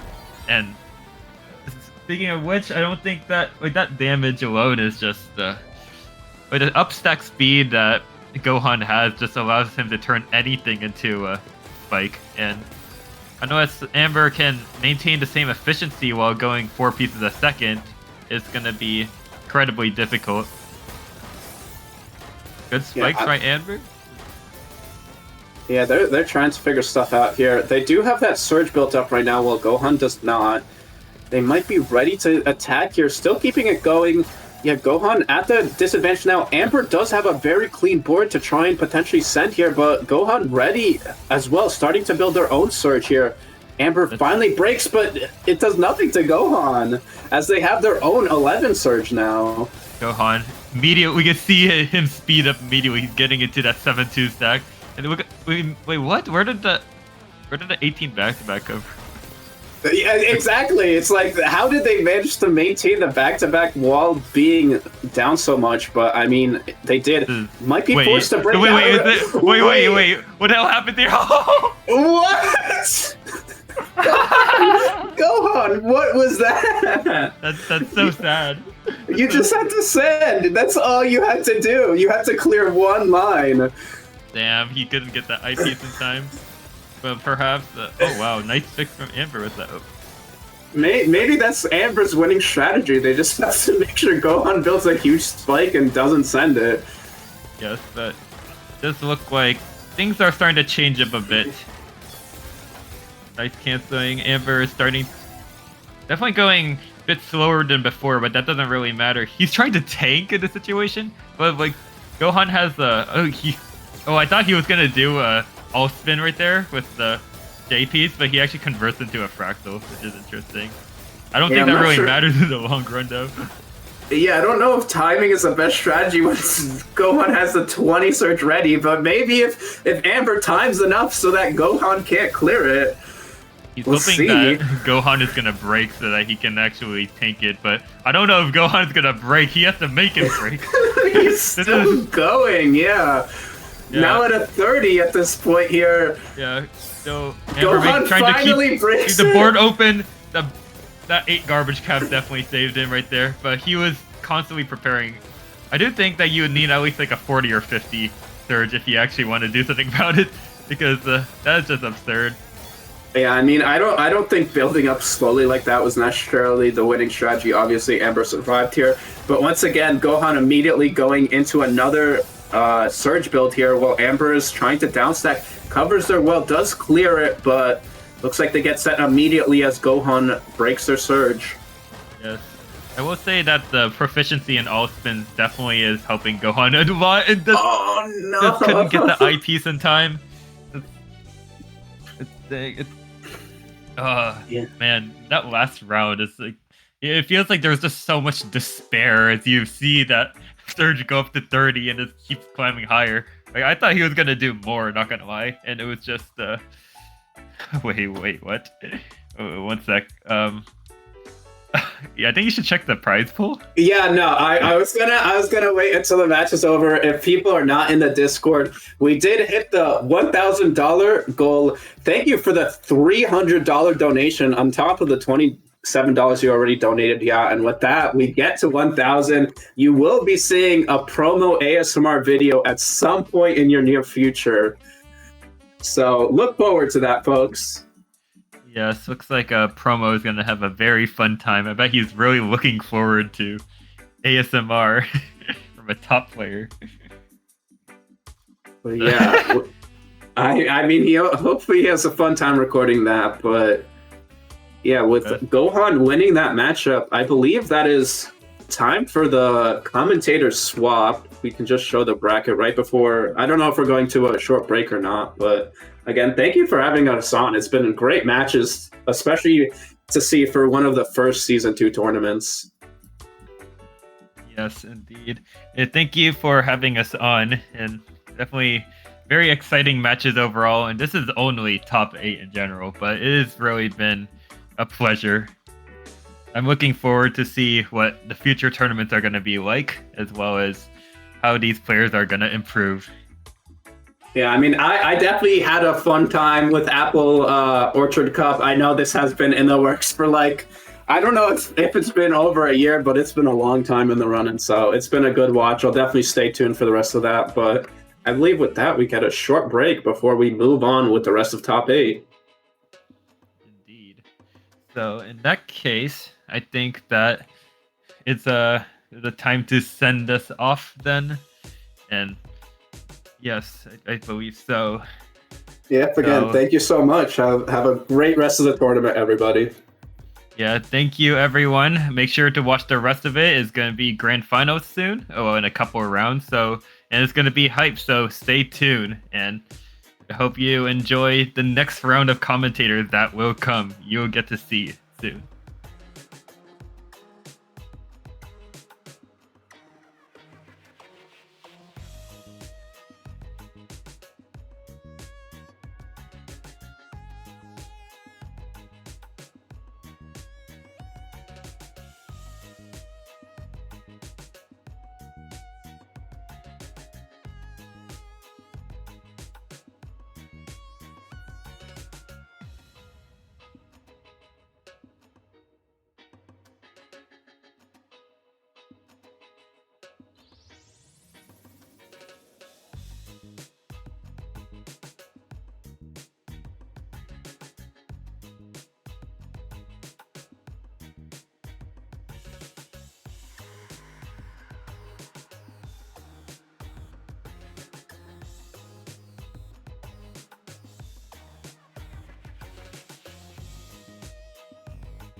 roll with it. I've done worse. Okay. Hello. It's me, GarboCan_, and I'm joined here with Davo. Hello, welcome everybody. I hope this microphone's okay. I rented a specific microphone for this, and I tried it like an hour before stream, and then I was like, this is way too sensitive. So I'm hoping I'm not blowing anyone's eardrums out. Please let me know if that's the case, but judging from the recent conversation, I think it's okay. But I am very excited to be here for, I think we're almost top 4 of Apple Orchard. Right? Yeah, it's like the second half of top 8. There's like one game, and then it's top 4, I believe. Gotcha. Okay. So. All right, we're getting pings Yeah. from. So in the interim room, we were baking up some stretch donation goals, and I think we've settled on the following. So for an extra $250, so if we get $1,250 total, Promo is going to bake an apple pie on stream, and for another $250 for a grand total of $1,500. Promo will do a 12-hour stream hosted by, well, not yours truly, but is theirs truly an expression? I feel like that's a little, I don't know. I don't know either. I tried to okay. use yours truly in like the third person, and I realized it doesn't really work. Okay, hold on. I need to join this room. I've actually completely forgotten about this. It's been a while since I commentated anything. Oh, what? Hold on. Okay, I have the room. I have the room. Oh, you forgot too? I didn't even have Tidrio open. I was like, wait, I forgot. I'm allowed to just join the room. Oh, well played. No, I did not play. The game was closed. Okay, there we go. Now we're ready. We're in here. Okay. So our next match is Vince versus Master, right? That's what we're... Yeah. Okay. So, Vincent Harddrop versus Master 101. So, we have Vince, who actually lost his first round to... was it... who was it? Was it Coldless? Or was it... Let's see. I'm forgetting already. I literally watched this match. I'm not really certain. Well, I guess No, it was okay. No, it was Shark. It was Shark. Shark. Yeah, okay. yeah. So lost to Shark. It looked like Vince was doing a lot of like very like brain rotty all spins. It seems like he couldn't really find the correct balance, and he was kind of misdropping a lot too. So we'll see if he gets it together in this next game. And in the meantime, Master actually won a huge upset earlier too, where we saw. Yeah. we saw the 101 count of set 10-1 match point on theirs, and then they closed it out for the 11-1 win for the upset, which was very, very fascinating. As a lower seed, it was seed 8 for Master versus seed 5 for Coldless, and it was just a complete like massacre. So it seems like we're seeing Master at his best. What a massacre? Sorry.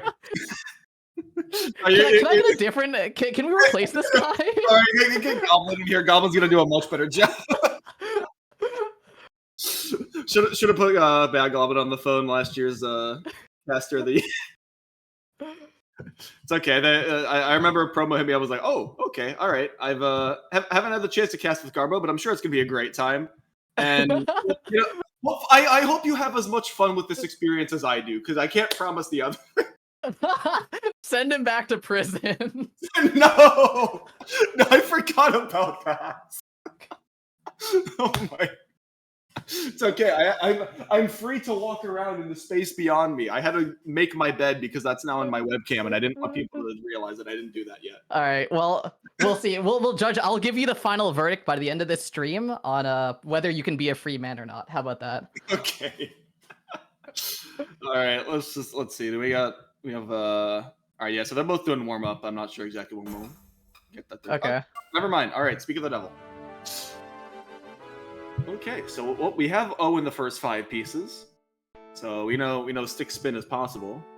Is that the commentary? None of them did 6-spin, so they both did TKI like good citizens. I was gonna say I don't think I've seen a lot of like single double openers this event, unless I'm mistaken. Not this event, but I've seen quite a bit of it like this season in general. Just because your T-spin singles will cancel T-spin doubles fully now, so. It's gotten a lot more like kind of it's gotten a different use to it is how I'd say.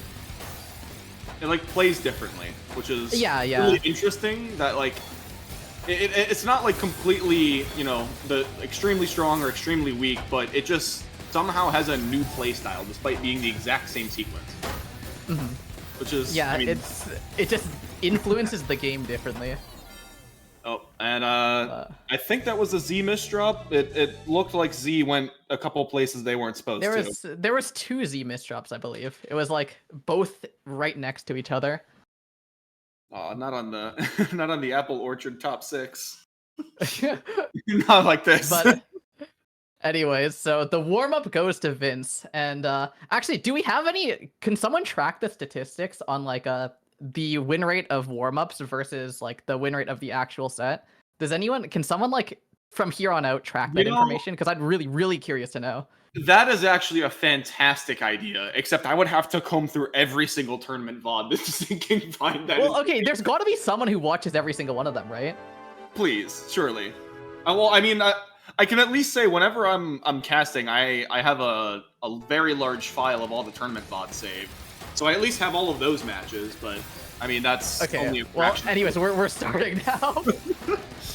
And that's huge misdrops from Vince right off the bat here. Actually, able to live, gets down to the garbage here. And we can see now Vince has a huge lead. Okay. I appreciate the greed in going for like very specific all-spin setups, but Vince also needs to be really careful because if you're not paying attention to like what is in your next queue, there could be like you might have to burn the piece before you want to spin it, and then you just have like that dependency, and then you need to go through like another bag just to get to it. Yeah, like I mentioned this earlier, but Vince, like, ever since All-Spin got added, what? Okay. Ladies and gentlemen, Vince HD. Speaking of All-Spin. Yeah, but as I was saying, like, ever since All-Spins were released, it seems like Vince just goes way too hard on the All-Spins all the time. And we'll see here, like, sometimes he'll just have a spot where he could do a T-spin, and then he does, like, a Z-spin instead. Oh, the one line extra credit got the top out. Yeah. That little bonus line. And Master takes the first 2 rounds here. Is this going to be indicative of the rest of the set is the question. Because if Vince keeps playing like this, I don't really see a future for him in this set here. Because he's not really applying enough pressure, yeah. We'll see if the early spike ends up paying dividends, followed by the Z kick through the floor. Master has a bit of leeway to dig down, but has to pop Surge early. Oh, oh my! Oh, the 1, 2, 3 strikes, you're out. Except Vince is still alive by he's eliminating. Okay, he's down stacking. He gets out. Master has a little bit of extra time to start building up a Surge attack, but he's not able to find it. So Vince never punished. He somehow is he gonna get away with this too? Oh, the floating Please eye. Don't tell me he's not gonna get away with this. That? Why are we doing this? Whoa! Vince she got away with it. She got away with it. Vince is just theory crafting in top 6. The brain rot has gone too far. Oh, then it works to a center well as well. Like what the? If this is his first set of our first round of the set, I don't know what to say. Oh my, it's going to be it. It's gonna happen. It's gonna happen. All right, Master has had a couple of misdrops, but given how many Vince has survived from, I'm not too worried about Master at the moment.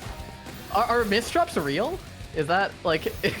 Well, when you have 6 pieces you can spin with, I mean, there's probably a good fix for it. You just have to know what the very case in obscure point, fix what just is. happened right there, yeah. Oh my god. What are we watching? He top wins out. it. He takes that. There's no way.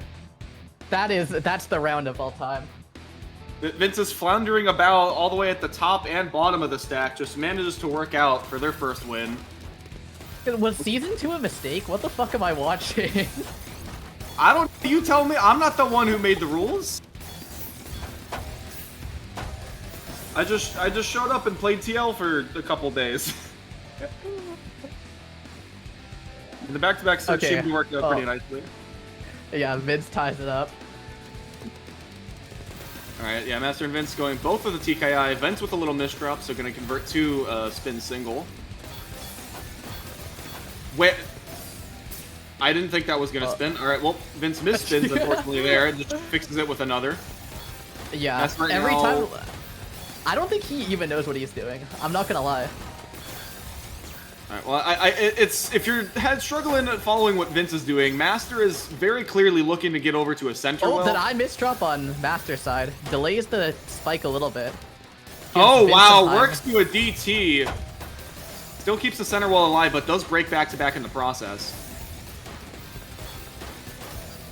Master starting to build up a surge spike here. Has to break it early though. It doesn't actually amount to anything. Has a lot of garbage to work with here. Is Oh, that's going a to have really a good- big spike ready. Oh, the 7-2 Vince gets the arena pattern multiplier stack? though, yeah. I think Master wants to pattern stack the 7-2. Oh, but that Oh, the surge big gets surge spike. and very good timing there Yeah. from Vince, especially after Master had already committed to that extra overhang. It really hurt those burns for Master and just nowhere else to clear lines.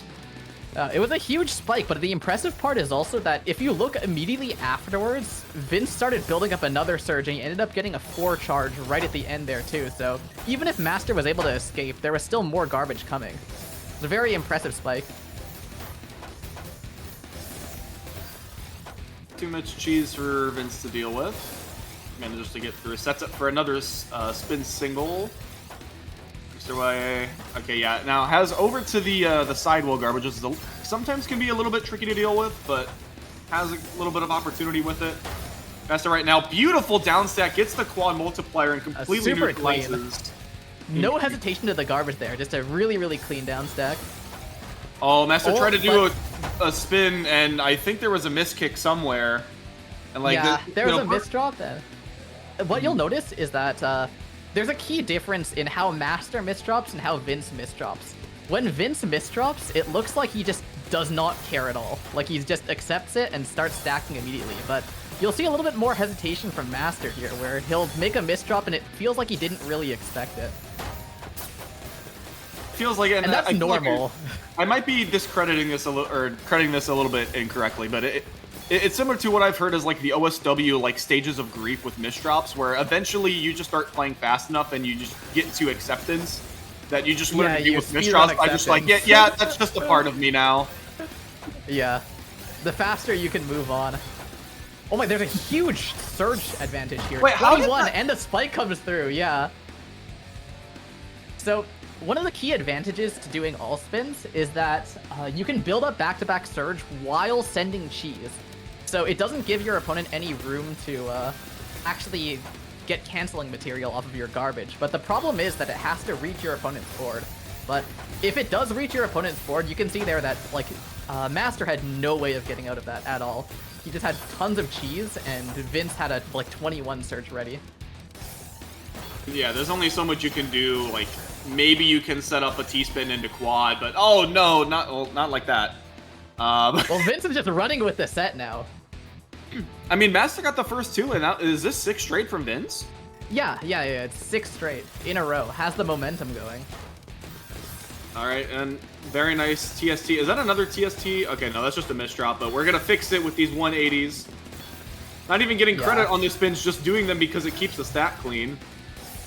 Yeah, he doesn't do it for credit. He does it for style points. No, it's just optimal at this point. And Right. in the meantime, Master has a misdrop there, is trying to solve through it, but can't really build anything that will grant an advantage here. And in the meantime, Vince has built up a 10 surge, is Yeah. going to bring that up to 13, huge spikes coming through. And now at any point now, Vince sends it over. Oh, but no, Master's able to cancel. Oh, it was a really good situation there from Vince, but the eyepiece misdrop made things a little bit difficult to try and, capitalize a win. And so Master's going to be able to survive, and the race to build up that back-to-back continues. Yeah, Master sends first, but gets canceled by Vince. Vince misdrops the S piece, sends off the surge here. Is able to defend a little bit, but he loses all that advantage. He had a huge lead on charge, but is still Master gets into the top of the board and is going to get topped out by Vince's down stack. And like each of those little spins as well, like that damage is really adding up. Vince is getting dangerously close to like 1 APP, and that's without even needing an insanely long surge. Just a couple of 1-2 pokes here and there. Yeah, all you really have to do to get the value out of it is to build it up to 4, and Vince is a master at doing that.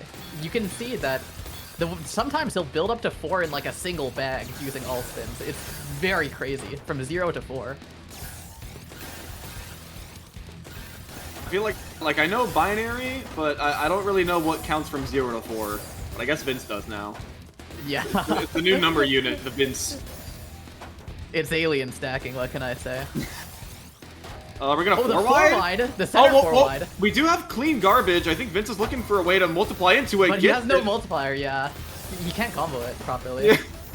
Yeah. Oh, I thought the multiplier was there. It was just counter. No, it was a double, yeah. Okay, gotcha. Oh. Alright. Okay. Master working with the potential 7-2. The T is a little late, Can't though. get the T-spin, yeah. And now Vince has surge advantage, but not really that much in the board state. Yeah, sends it over, but Master can pretty comfortably tank it over. Has some cheese garbage on his board, but Vince doesn't have any charge left, so he's not going to be able to apply any more pressure. Master has some time to get down, but hasn't been down stacking very well through that.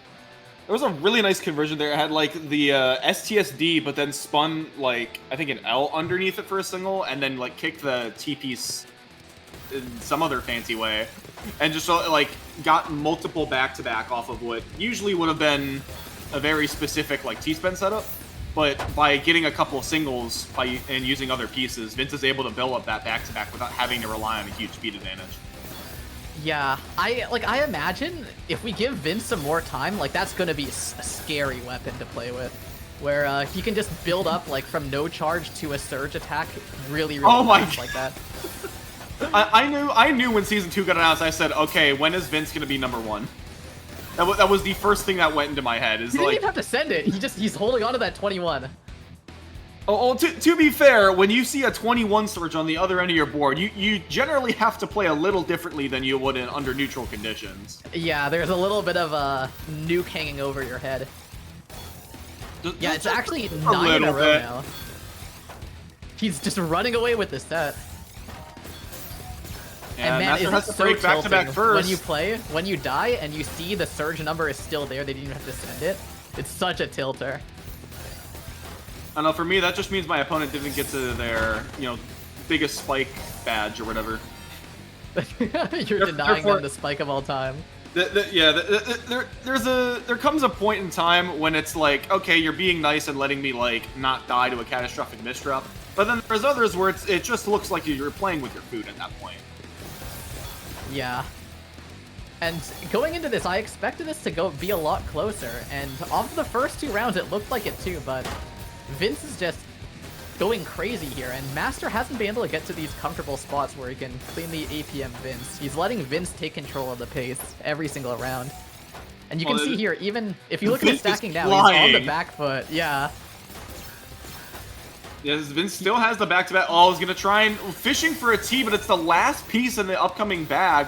Still keeping this back-to-back, uses the S-kick.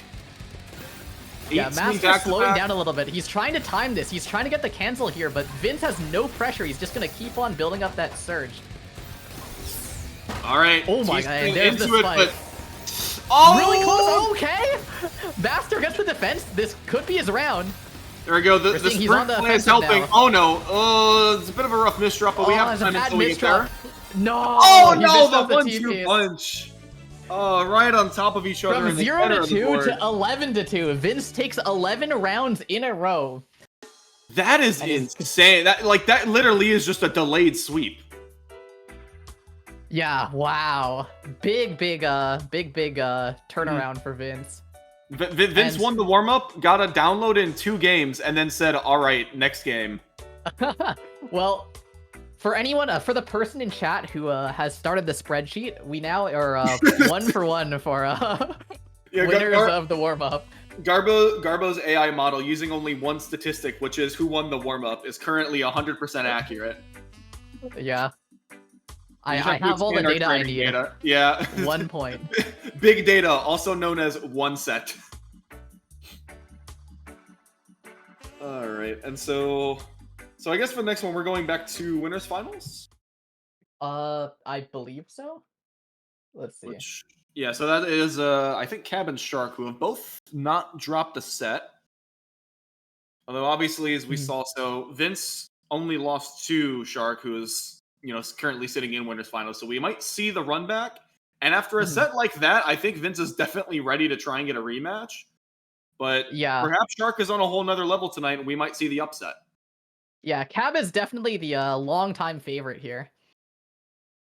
And yeah, Cab at rank 1 in Tetra League has been the number 1 in season 2 so far. Although again, as everyone mentions with these discussions, we haven't seen Diao, we haven't seen Vince and TL, so or not Vince, CZ, and so it's very hard to actually get a proper picture. But for all intents and purposes, as of right now, Caboozled Pie is your number 1 season 2 player going into this. But yeah, Shark still absolutely not any slouch in season 2.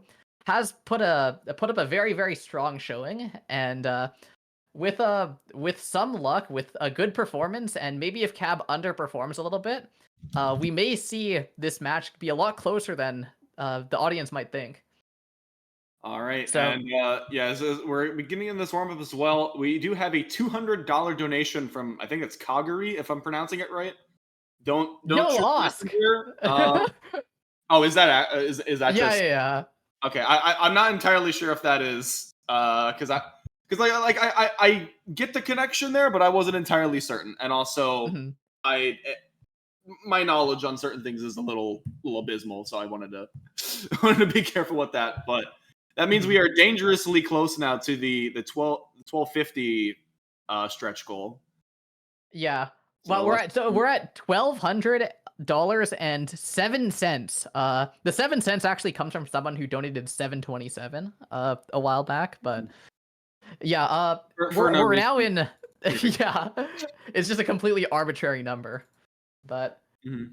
yeah, we're in like major prize pool territory now. So for some reason, this tournament, I guess people have really wanted a season 2 tournament. I mean, me included, right? But Actually, wait, yeah, hold we're on. seeing Hold on. Does major Tetra levels Channel- of prize pool. Does Tetra Channel have decimal points for these stats on screen? I see a 7 and a 2. I need to check the decimal point of. It does, yeah. All right, give me a sec. I gotta see. We got the 1 in 10 chance. Hold on. The 1 in 10 content. I can't, man. I have to spell diarrhea right. Hold on, give me a second. I usually don't spell that out very often. Oh, it's rounding up. It's 71.59. Okay. Tragedy. All right.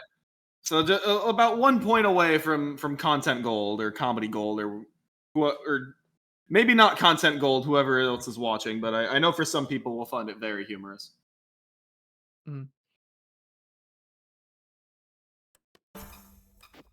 Okay, so our warm-up is starting. We're gonna get our second data point here.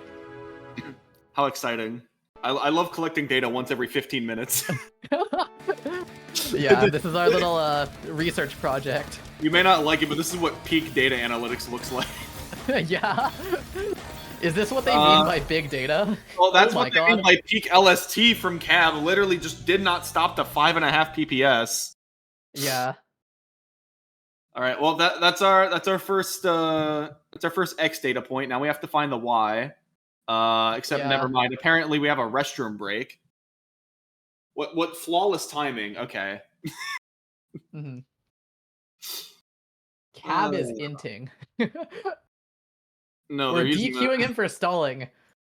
Wait, okay, but then we can't. Okay, listen, we can't DQ him because if that happens, then our like 100% warm up winner to match winner is going to be Oh yeah, messed up. So. yeah. Then we have invalid data, and 50% of our data set is useless. and Yeah, that- I'll have to then we're in scrub that data shambles. point.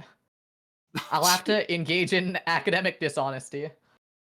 Oh no! We just have to use bootstrapping of our data set of 1 to get a full data set.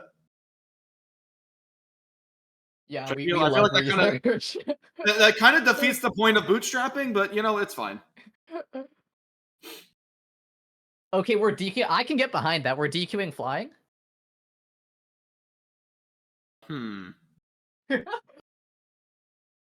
No, so we've got number 6 in TL versus number 1 in TL, and we're having Okay. issues with stalling. Okay, okay, here's an idea, okay? We DQ both of them, except we DQ flying like 0.1 seconds before, so technically Caboozled won, so we can keep the data. This is like when like the SSL lobbies crashed and it still like gave someone the win because they DQ'd last. Or whatever. It's Yeah. like, you won a 600-person lobby. Actually, your connection died. Yeah, who was that, by the way? Who got that badge? I don't know, actually. I'm curious if the badge. Well, I guess if the badge was automatic, then it probably did get awarded. But it was a very funny lobby scenario when it was just, yep, one person's left. Congratulations, Yeah. you host all future SSLs. I need that to happen to me. I played in a few of those SSL mini games, and I was not cooking in any of them. I actually, I was like, I'm not getting this badge anytime soon. It's a wee bit difficult to play some of those obscure modes. All right, and it appears the restroom break is now over. Okay, what's the final verdict on our DQs? Are they playing? I think they're playing. we have the double good luck, have fun, and we get the golf from promo. So things are all unicorns and rainbows here, and apples. All right, here we go. So good old MKO from Cab, and we have, I think, MS2 from Shark at this point. Works their way Big into spike, multiplier spike. Oh my god, Cab couldn't get the down stack. Yeah, Shark robs a free round there with the TD timing. And over to Cap switches up for TKI this time around, but Flying gets the beautiful garbage. All right, Shark with a little spin single to keep things going, but Cab right now is the one who's keeping the back-to-back going, setting up for the beautiful Prophecy STSD. Yeah, and what we need to pay attention to is how good Cab is with these timing the breaks of the Surge. When you see him break Surge, part of what makes him such a strong player is that he always lines it up with a really big spike to make sure he's getting maximum value from it. But it looks like Flying is able to find a really, really nice downstack there with the Z-spin, with that vertical Z-spin. Is able to downstack through all of the garbage and spike Cab, and is actually up 2 rounds off of the start here. All right, if we have anything from the last set, clearly Cab is going to win 11-2 at this rate. This is quite literally the same. I've seen this before. I've seen this line before. So yeah, I saw it on a rerun. Oh, the S misdrop, the I piece, the J piece misdrop. Oh my god. 16 back-to-back. The script has been broken? The misdrop causes an error in the The script. J piece misdrop over. He had the downstack there. He almost got away with it. That's crazy. Cab almost had plot armor there for a second, and then unfortunately the dash just said no. Yeah, he's refusing to follow the script here. We're gonna have a word with him after the game. Yeah, Cab's gonna have to bump up that planned dono at the end of the stream. No, just kidding. Yeah, we're gonna have some more stretch goals. Alright, both players working with a little bit of center well. Cab right now with a wee bit more man-made stack. Yeah, breaks back-to-back and then sends that extra spike afterwards, so there's a little bit of cheese before Shark's able to get to that clean in time. So this Yeah, the garbage is kind of messy, but he does get through it. Is able to build these quads. Very beautiful cancels from Shark here. And Cab isn't able to build any advantage here. You would think that with so much cheese on Flying 4, the Finn there. Yeah, but... Well, they you would do think really that mean Cab every would. spin in the game. That does include the polymers. Yeah. You can see here, 14 Surge from Cab. And then just it's gonna follows take up his with the first combo round. as well. Now on the map. I mean, granted, yeah, the combo game really wasn't needed there as well. But I think what I do like about it in that instance is if you end with the combo, even if the initial surge is clean, because you know if it's a large surge, it ends up setting a little more clean than it could typically. When you have that combo play afterwards, if someone counters the entire surge, you just receive the like 4 lines of cheese, and then you're back to the exact same spot you were, you know, like 5 seconds ago. Right, right. And what I would also want everyone to pay attention to is when one of these players gets cheesed, how the other player actually uses that little time that they get afforded, because A lot of the time, the optimal way to use that is to start building up your own surge. And so if you can't build an advantage off that, your opponent's just going to down stack that over. But if you can, it can lead directly to a win. There's a big down stack combo while I was talking from Shark here. Is able to take another round. Alright, back to MKO for Cab. I think misholds a little bit. And Shark right now has a bit of a multiplier, so just waiting things out. This could be big from Caboozled here. Has the big spike lined up. But all tanked by flying. Very good management of the garbage here. Wow, that was honestly a really greedy T-spin overhang, but it looks really fancy. And one. Yeah, Cab, he hesitated a really long time with that T-spin there. I think with the double S and Z in Q, like, yeah, there's not a lot of comfortable board states to build with that unless you already have like a really jagged playing field. This round is going very differently than how I originally thought here. A bit of cheese on Shark's board. So we're gonna see how Cab uses this time. Oh, misdrops there.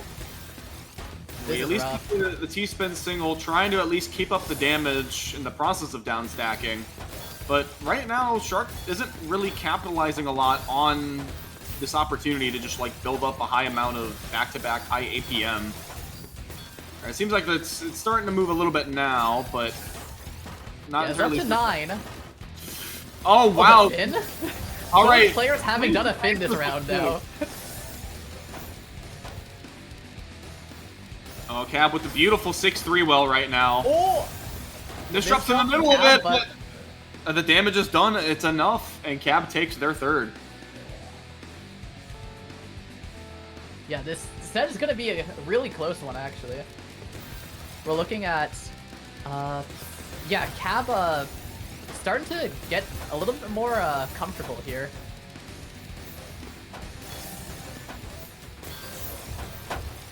It's like the small surge is actually going to get tanked by Cab, so those small surge sends a lot of cheese. Now Shark has the opportunity here to start charging a little bit. Yeah, but another break in back-to-back, and that's just a 1-2 immediately, and there's not really a surge advantage for Shark unless they start really turning on the jets. Yeah, now Shark actually being put on the defensive here, gets sent up, has to use the eyepiece in the stack. Really, really tough. And Cab takes another round. And yeah, 4-5 Cab is slowly but surely starting to crawl back this lead that Shark had built up. And we're not even that close to the end of the set. This could be a nail-biter. Very nice down stack there from Cab. Shark right now having to work a little bit with the sidewell. Alright, Cab taking the lead in this set, or in this round here with 8 surge. And meanwhile, Shark being put on the defensive here has to find some spins, but does not have any surge charged up to defend himself. Oh, at least has a bit of a sidewell. We can kind of... Oh, does not get the... I'm not sure if there was... Quite tank. Needed to clear there. Needed to use that TPs to clear, even though it was a bit messy. But you can see here that if Shark was able to place that T-piece and survive, he had like a nice little 4-wide thing going on, which would have probably been able to defend the next attack from Cab. Yeah, I do think the option to like build kind of like a mini 4-wide just to give yourself some more scam options was the right play, but Q just did not work out in their favor long term. Alright, so now we're even tied up at 5-5. And Cab, now with a surge advantage, misdrops the T-piece over the well, scrambles to try and solve through that, is able to get through. But meanwhile, big spike coming through from Shark! Yeah, the T-spin into double quad was fantastic. Still keeps the back-to-back offensive. Tries to send that 7 surge, but now Cab, in a little bit more comfortable of a position here, is able to find those cancels. Shark right now still keeping the center well. This could be their lifeline to another victory, so they're going to try and hold on to it as long as possible. But Cab's pressure right now, even through disadvantage, is going to force a back-to-back break. Yeah, and notice there that Cab intentionally sent that small surge. It got eaten by Shark, and that completely halted his defense in its tracks. You can see here that sometimes Cab will like build up to 4 and just send it off and send it for the cheese. And it's very effective if it catches you off of guard. Oh, Cab with a little bit of a wait. Misdrops from Shark here. Oh, but that's still a lot of cheese underneath. The big options are there, but this pressure from Cab is not going to be dwindling. Yeah, and there it is again, the 4 surge from Cab here. Just adding on to the pressure, does not want to wait at all, just wants to full send right as it's available. Yep, and And another big spike coming through. Oh, and almost to the cancel. You can see there that if Shark was able to get to that L piece, he would have been able to cancel with a triple and then get the quad, but not quite able to make it to there. Alright, TKI this time around from Cab. Shark still keeping through with that TD. Ooh, 6 back-to-back. This might be a clean transition over to the side well. Gonna pop Big back surge coming through, and it's too much for Cab to deal with. That was still a 30 spike even after Cab tried to intentionally tank a lot of that. Just you have to have like half your board prepared as a spike in order to survive something that, lethal. Yeah. This round in particular, we're seeing a lot of very well-played like surge timing, just general surge. Look at this board from Cab. Pops the 12 surge, still has a beautiful board to work with, and there is no T for Shark to get that. I mean, they initially fairly had awkward plans.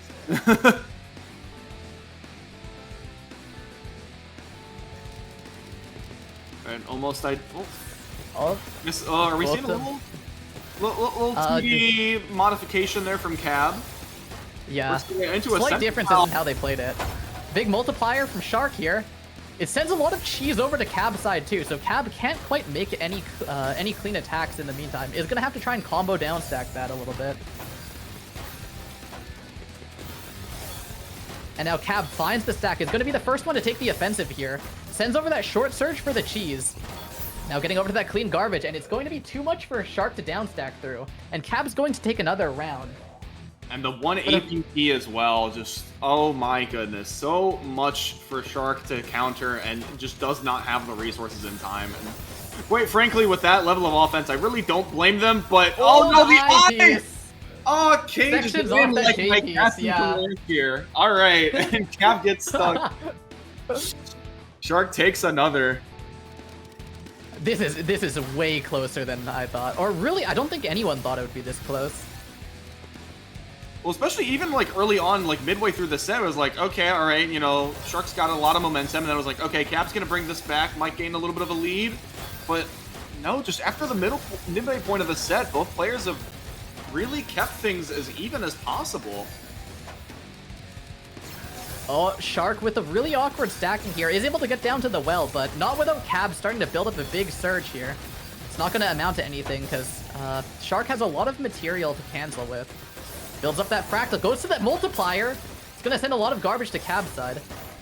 Oh, the imp cross there from Shark. Still keeping such an it awkward well above stack 1 from Cab. APP. And yet literally had as much attack as Cab placed pieces during that set. Back to 8-8. This is a first to 3. This is like almost a PPT or TEC, just Wi-Fi set at this point. Yeah, we might see Deuce as well, because it is 11 plus 2. Don't remind me. I don't want to see another 15 to 15. I can only handle so much. Alright, bit of a surge advantage for Shark here, but it's being closed very fast by Cab. Now Shark sends first, shortly followed by Cabs. They're both going to decide to try and play safe, reset down to neutral here. Shark with a little bit of an interesting 7-2 stack to work with, but able to get a clean transition over to the side well. And due to that surge, they're going to have to pop their own. Cab being very smart and using those little small 1-2 bursts just to make sure that that giant surge does not get looming over their head at any point in time. A bit of an advantage for Shark here, getting up to 8, and it doesn't look like he has any plans of stopping. Oh, Cab committed. Sends that over, Cab. Yeah, Cab commits to a really bad TSD. Does try and find a down stack, but it doesn't combo through, and now Shark back in the lead here. And the ST All right, and it looks like we're gonna go with TD openers once again. Cab with the misdrop though. A lot of clean, has to work over to the side well. Fantastic digging, and now we have a little bit of man-made cheese. Able to still work some T-spins on top. This is such a weird board for Cab. He's just trying to all spin his way through it. I feel like that's really the only way you can do that, but now, even though Cab is trying to build up their own bit of back-to-back surge. Oh, that little bit of surge was able to defend against the bulk of the spike, but the follow-up was really, really good by Shark there. This is 2 straight from Shark. Match points right now. The pressure is on Cab right now. Because you need to win too. Oh, whoa! Downstack is there. Is found by Shark here. Cab gets a PC. Cab's maybe looking for another. Not quite. We actually reset down to neutral here, which is pretty crazy. I mean, like Shark definitely has some room to play risky if they need to, but definitely very scary. And I guarantee Shark does not want to have that scenario pop up again. But oh no, clean garbage. This is manageable. All right, the short surge coming through from Cab, perfectly canceled by Shark here. And now Shark is able to send off that 6th surge. Doesn't quite do anything though. Gets tanked by Cab, and now Shark being put in a really bad spot, has a lot of cheese on his board here. But Cab doesn't really have any attacks to capitalize with here. He's running on empty here. 5 surges. Cab finishes off with a little bit more combo, and that's a lot of cheese. That's going to total up to another win for Cab. And the pressure is on. Cab is pushing for a deuce. Shark trying to end the set before it has a chance to run away. The deuce potential is looming. It's here. See Cab right now with the 5.7 LST. Gets the surge combo. Shark covers up the well. 10 to 10. Oh my god. We're we seeing have deuce. We're the deuce. 10. All right. Yeah. We'll see how much history can repeat itself. Hopefully not too many times. All right, Shark with compromises a little bit, but gets that Z skim. Right now, Cab with the back-to-back surge advantage. 10 back-to-back still keeps it going. Huge, a lot of clean garbage from Shark for Shark here. Is able to get a spike, but it's not enough. Cab able to downstack through that again.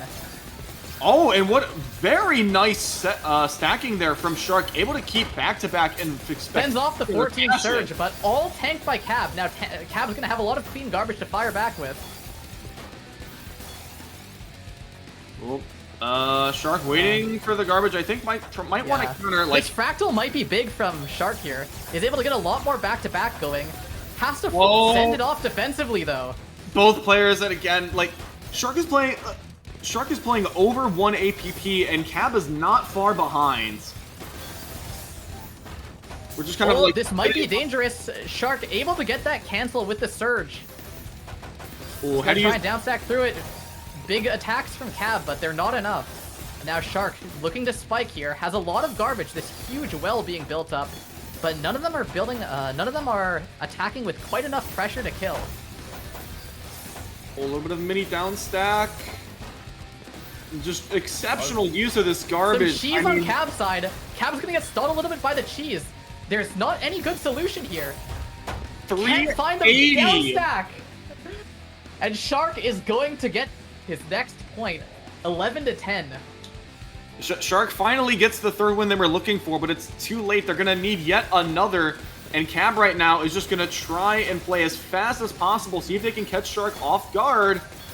And perhaps Shark's being pushed into a corner here. Has to try and combo through it. Is able to find the combo here. Cab also not attacking as quickly as he's really needed to in this spot. Oh, Misdrop the T-piece. Yeah, you gotta be really careful. If you're gonna try and play the speed card to upset your opponent, you need to be careful and make sure. S-piece misdrop there. Shark. Oh my goodness, and we've got back to 11-11. The back-to-back deuce. Another deuce. How long will this set continue on? Keep in mind, this is only winners finals. They could still do this 2 times over if they both made it to grands. Hypothetically, of course.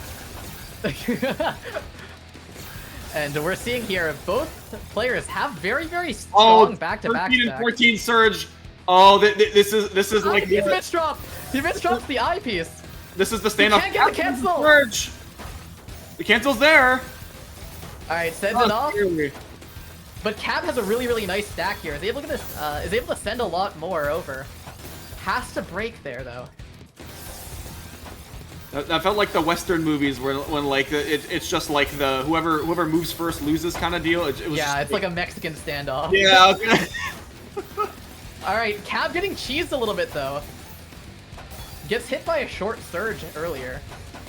And now Cab has a lot of clean garbage on the board. Yeah, Shark has a decent surge, but so does Cab. Shark able to get a little bit of mini quad multiplier as well, just really pushing this efficiency to its next level. And honestly, Cab kind of doing the same. Like, only has about like 5 or 10 extra pieces to their name. The huge spike, Shark able to survive it, but not the follow-up as Cab takes a lead, 12-11, and Shark now is under an immense amount of pressure. Being so close to the win for so long, needs to keep this set alive, gets the PC, tries to go into the TKI follow-up, but misdrops the S in terrible fashion. So many misdrops from Shark's side. Oh, and Is able to get through it though. Cab as well with a little bit of misdropping too.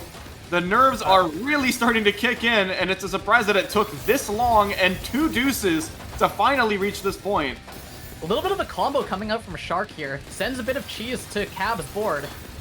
Oh, Cab playing it super safe here. Wait, LST from Shark on the right side? LST? Come on, break it! There it is! Oh, but Cab is able to get through the cheese, finds a cancel there. And it just was not enough from Shark. Shark misdrops the Z piece here. This might be game ending. Oh, but Cab doesn't have a surge ready, and they have to accept a little bit of that cheese, which is gonna really dampen their ability to build up a huge back-to-back quickly. Yeah, you can tell both players are playing it so safely here. They're taking a lot less risks than we saw earlier. Neither player really pushing any advantages super hard. They're just staying within their comfort zones. I think if... Oh, no! Oh, so many misdrops on Cab's side. We're back to deuce! I 12 was to 12. I was gonna say, Cab has the freedom. If they need to give a game, they can give a game. And that's exactly what happened. Shark taking full advantage, 12-12. And this is the last deuce that can be a month. Or, not a month, well, an actual date, I guess. That's one way to put it. Oh, Cab misdrops the J piece. Oh, it's gonna get followed up by a huge attack. The 81 over 88 from Shark. Yeah, because these players are playing so safely, a lot of what these rounds are coming down to is these misdrops. You can see huge windows of opportunity are coming out from these misdrops. But it's just a matter of who takes it. They are happening so frequently now with the added pressure of the deuce. It's literally like if you lose 2 in a row, that is it. It is curtains. Alright, but Cab has such a huge surge advantage. Oh, that Just is... needs to not throw it. This should be able to be carried to victory. Misdrops the eyepiece. I caster's cursed it. It's over. Welcome to the club. I mean, I know you've been here longer than I have, but welcome to the club. Bad.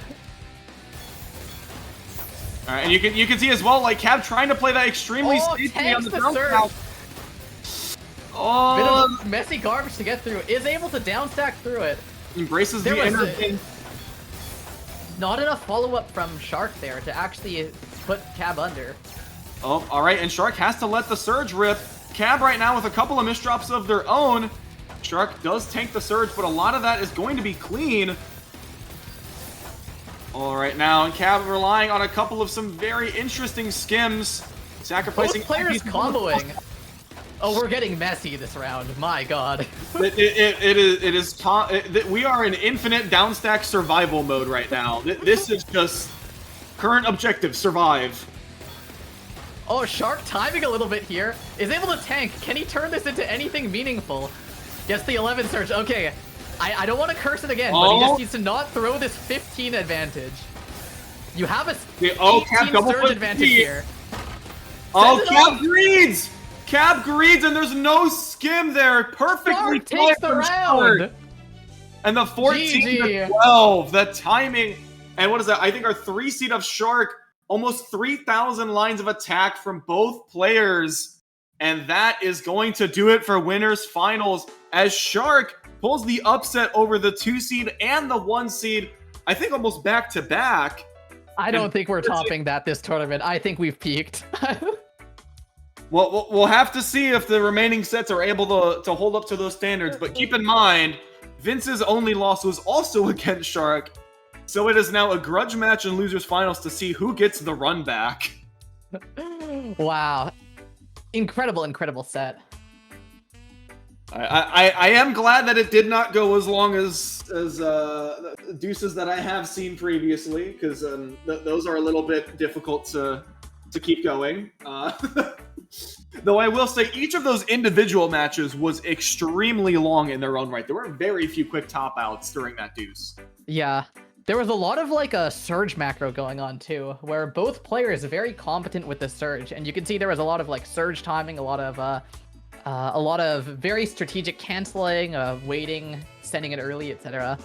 And as the person who designed surge, it actually like I'm very impressed with how players have been able to adapt to it. Although I do hate to break it to you, Garbo. Right now your data set is 50-50. So You didn't. I don't remind me. we've got 2, maybe 3 more sets. We'll see if we can get above that 50-50 benchmark. Oh yeah, and I guess as mentioned before as well, I think Gohan has also played in the Ultimate Bushido tournament that happened earlier today within the Asia Pacific time zone. So they've been awake for a very long time, and I think either won or placed second in that event. And they're already, just top 4 here as well, trying to see if they can, pull off another top 2 performance. Mm-hmm. Okay, we have a donation from Korobeniki with the $1.62, which means that we're now at okay. Oh, that's why we're adjusting There's another one. Wait. Okay, that's not the one I was being. That's not the one I'm being called out for. Okay, the staff pinged me and they said, read the dono message, and then I read the latest dono. And I'm like, wait, you guys are pinging me to read out $1.62, but no, they're typing it right now. And yeah, we have another $150 coming in from QMK. Okay. Over our first stretch goal. So I really hope that promo is prepared to bake an apple pie on stream and not burn the entire living facilities down, because sometimes operating an oven is hard. So we're gonna hope that it's not too difficult. Although then fall is a pretty nice time to bake an apple pie, all right? The house is a little bit cooler, so like having the oven on kind of helps keep things nice and cozy. And, I do agree with you that ovens are hard. They're hard to operate, and anyone who knows. I'm just gonna leave it at that. Oh, did I bring up something? Did I apologize. Did I trigger a flashback? Yeah. This is deep lore. Well, see, because I always have I unintentionally force flashbacks on Moose because we both have Taco Bell stories, but his is significantly worse than mine. Oh, okay. Mine is not bad, and it's actually the event where my profile pic is from. But Moose's was like, I'm not gonna spoil it. It was bad. So I always have to be very careful whenever I try to bring up my experience, because if Moose is ever like lurking in the Discord, Moose is just always like, "Why did you bring this up?" And I'm like, "Oh, sorry, no, sorry, my bad." Devo, the trauma unlocker. That's your superpower. No. My power is that I cast curse way too much. I just haven't been doing it today. I'm sorry. Okay, Alright. I remember for I think the first TECWC I did, I cursed it while I was off the mic and just in the waiting room. Oh no! Okay. The warm-up's done. Sorry, guys. Well, that's a warm-up win for Gohan. All right, now we'll have to verify Gohan's results at the end of the set. Vince is going to try very hard to complete the download. It took 2 games in their previous set. Perhaps it only takes 1 warm-up here. Yeah, both of these players within the top 5 of Tetra League. Gohan at rank 3 and Vince at rank 5 at the moment. Both very, very strong players. But I do think that, in my opinion, I'm favoring Gohan a little bit more. Just from what I've seen. I've seen during this tournament, Gohan plays so fast, so efficiently here. I can't tell if it's like the DAS and the ARR a little bit, but Gohan is just moving all day, every day. Maybe a little too much. Yeah. Okay, that's on me. He's overdoing it. Sorry, I wasn't trying to make an example. I apologize. Oh, this survival at the top of the board, though, from Gohan. He's been above the top half of the board for, like, the past maybe, like, 20 seconds? Like, 15 seconds?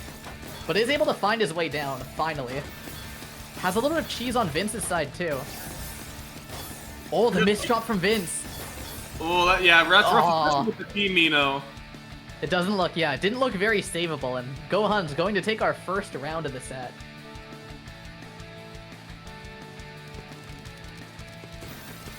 And Vince going with TKI once again. Gohan, a little bit of a manipulation of the common TD openers. Able to keep back-to-back going.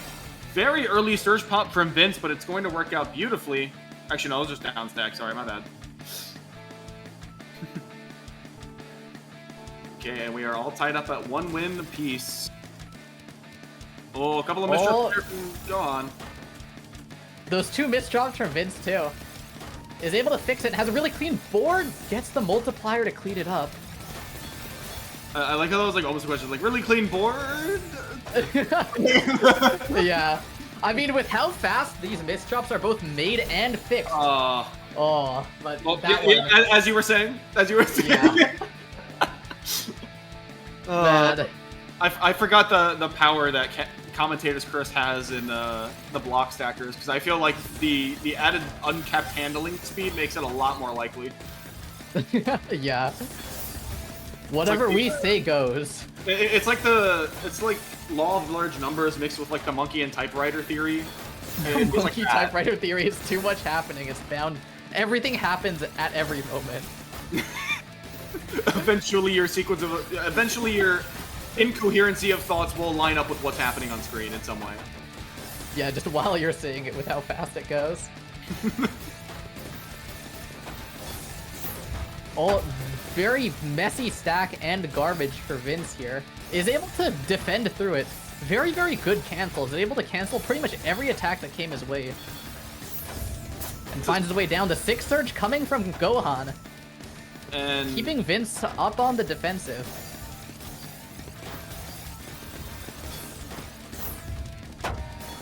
Okay, yeah, and immediately gets the 4 surge and pops it. Oh no, has to use the double I in order to place the Z piece properly. And that is right as the back-to-back surge came in from Vince. Yeah.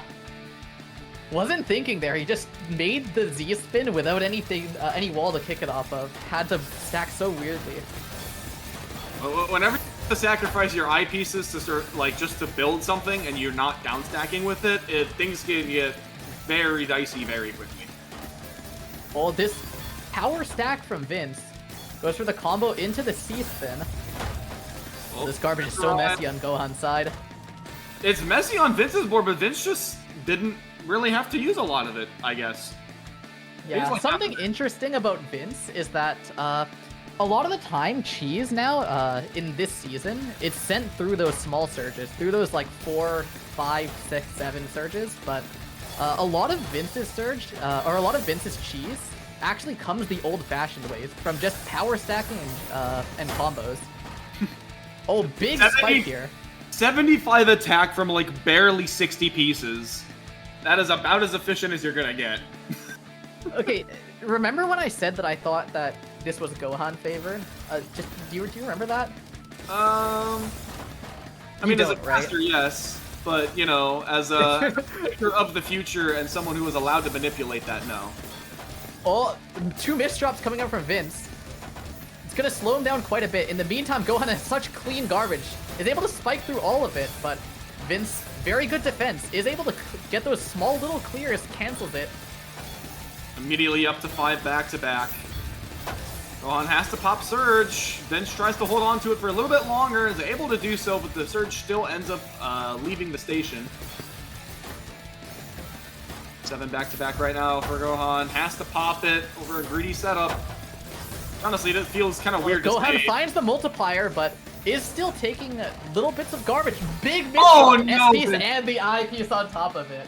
And Gohan is able to take another round. Yeah, the 30 spike answered by 3 misdrops, all within like the same bag and a half from Vince. Not a pretty picture, unfortunately. Alright, a little bit of LST right now from Vince, and almost 5 pieces per second. Is forced to No one can tell me that S-spin was optimal. There's no way that was ever. Oh, misdrops the T-piece. Is able to turn it into a multiplier though. Oh, And now is waiting on a big spike, is waiting to time it, but he notices that Gohan is stacking up more than one attack, so decides to abort it. Oh, 2 misdrops, 2 careful. major misdrops from Vince's side. Oh, The no, third maybe- one. that's the 3 strikes you're out that we got so Yeah. early, and it finally comes back to haunt Vince. And Gohan taking another round. Oh, so many misdrops Oh, right out the gate Yeah, from I Gohan. misdrop cannon. And Oh, this is a misdrop round through and through. Vince is literally just still theory crafting. I saw, I think it was what, L spin into J spin into I spin? Like, what, huh? He's brought the lab over here. Yeah, usually, like, when you're doing research, usually you have to, like, go to an established university to, like, figure out stuff. Vince is like, what if I just made that mobile? What if I... He's doing it on site. What if I just said, actually, I'm gonna do it during a tournament in broad daylight? Well, maybe not broad daylight for Eastern time, but it is. What is going on Vince's board? Oh, that's like 2 misdrops followed by bunch of weird stacking, bunch of all spins. Somehow he's at 7 back to back now. Don't know how. Sends it, takes the win. Who even knows at this point, man? Alright, and we're missing T and I to start. So it looks like, yep, and there's the MKO there from Vince to start. I think Gohan just settled for a 6-3 start. Bit akin to some TEC strats. Oh, has to burn back to back while skimming through. Oh. It works out. The misdrops kill once again. Yeah, imagine sending a 29 spike and then still receiving garbage right afterwards as you misdrop. That's like the heartbreaking misdrop. Yeah. Oh, what is going on Vincent's board once again? Setting up for the C-spin, just converts it over into a 6-3. And Gohan has to break the back-to-back. Meanwhile, Vince is still going. Vince Yeah, also breaks it. Both players sending off their surges, met by immediate canceling. And now they're both on boards with clean garbage. Both trying to keep that back-to-back. They both break at the same time at around 6. Oh, Oh my God, drop! The misdrops again. And unfortunately, that is just painful. Just the ice skewer right there to the heart. Oh, all right. Well, very quick all clear there for Vince. It's off to a little bit of a quicker start than last round. This sure is stacking on Vince's side. Is able to clean it up now. Has that 7-2 or that 2-7. It's over to a center well. Vaughn has a little bit of garbage, but just gonna skim through just to keep that board clean. And what you'll notice right now is that Vince is charging up back to back, but because he's using only all spins, Gohan isn't getting any clean garbage to work with. You can see there that because Gohan was at the bottom of his board, he was trying to tank something, but Vince was just not giving him any garbage to use. And he's able to take another round. 7-5 right now. see TKI once again from Vince, TD there from Gohan. Able to get that quad a little bit earlier than the T-spin so they can keep that forward stacking clean with the well they were initially hoping for. Has to pop. Lots of back-to-back starting out for Vince, followed by 3 misdrops right in a row. And Oh no! That was literally a bag full of misdrops, unfortunately, on Vince's Yeah. side. Like every Like, single went somewhere that they did not want it to go. the majority of the bag, I think it was like 5 pieces. So, About, yeah. yeah, 5 out of 7 in that bag were misdrops. Like at that point, I can't really blame you for topping out because like 7 misdrops in a row just seems infeasible. Yeah, Like, and I- if you're I- Gohan here, what do you make of your strategy for this game? Do you just try and play consistent and hope that your opponent misdrops? Is that his like winning line? Rely on it, but like I guess it's not that bad of an idea if it happens so frequently. Because it's Yeah, just because like normally you don't want to do that, right? But if it's happening this often, like you might as well. But it's like, you're also usually not used to Vince misdropping so much, but when Vince is like going for a lot more all spins and like really pushing that creativity, especially because a lot of times it forces him to play a little bit faster. Okay, sorry. Alright, well, alright, I was watching, my bad. Alright, there we go. We've got the, It's being brought back to 7-7. Are we gonna see another deuce? There's no way. yeah, we've got the Osu deuce to start. We'll see if we get the actual deuce. Alright, more of these all spins coming up from Vince. Alright, 8 back-to-back right now from Vince. Has clean garbage underneath the stack. Gonna be able to open up to that well and immediately converts over to another side well. Alright, Vince may try and spike here. He does break the surge. And Gohan gets a bit of a multiplier, but it's not enough. The big follow-up from Vince, and is able to take the round. Just barely. Alright, so Vince takes the lead as we get over to our final stretch of the set, or the calm before the storm. Full C-spin there from Vince. A little bit of a tricky Alright, a item little bit of a placement. center 4 wide. Gets that surge, the 7 surge into the down stack combo, and it's enough to get the top out there for Vince. ZS start. Looks like PCO and TD is what we're going to be seeing. And really nice quick S spin to help keep the T spins clean. Oh, that Right now- surge was really, really well timed by I think Gohan. the IP's misdrop tanks is still it. with the T. Ooh, more misdrops, and Gohan takes another round. So this is, yeah, things are getting a little bit dire right now, especially for Gohan. You want to take this next game. You don't want to play from 10 to 8. But at the same time, like, you know, if you're Vince right now, you 3 want to be misdrops, really 4 careful. misdrops for Gohan. Gonna have to try and find his way down. Is able to do it though, but not without tanking a little bit of cheese garbage. There's Gets even the more quad. misdrops in the process. Will he be able to get down through this? It looks like he is able to make a full recovery from it. And in the meantime, now Vince is the one being put on the defensive here. Is able to build it up into a quad, into a fractal, and Gohan is going to just barely get topped out there. And you can see if you pay attention to what happened to Gohan there, he actually did have a way out, but decides to try and greed for a count to 4 at the top of his board. Thought that he had a little bit more leeway than he did, and gets punished for it. Oh no, the 1-2 misdrop there from Gohan. They're gonna keep trying to keep back-to-back. Lets it pop at 8. But That Vince SP's is in misdrop no might be bad, danger. and Vince is able to continue pressuring and gets the win. There we go, 11 to GG. 8. No deuce for our losers semis match as Vince emerges victorious. All right, I think, yeah, definitely for Gohan, they could use some rest if they've been up for almost a full day at this point. Yeah, another really good set though. These past two rounds, such good sets.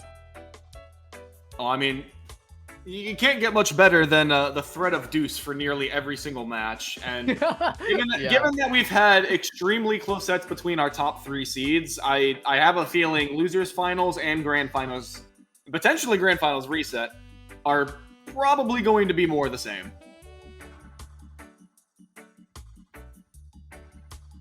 All right, So now we have is it Cab versus Vince that we have?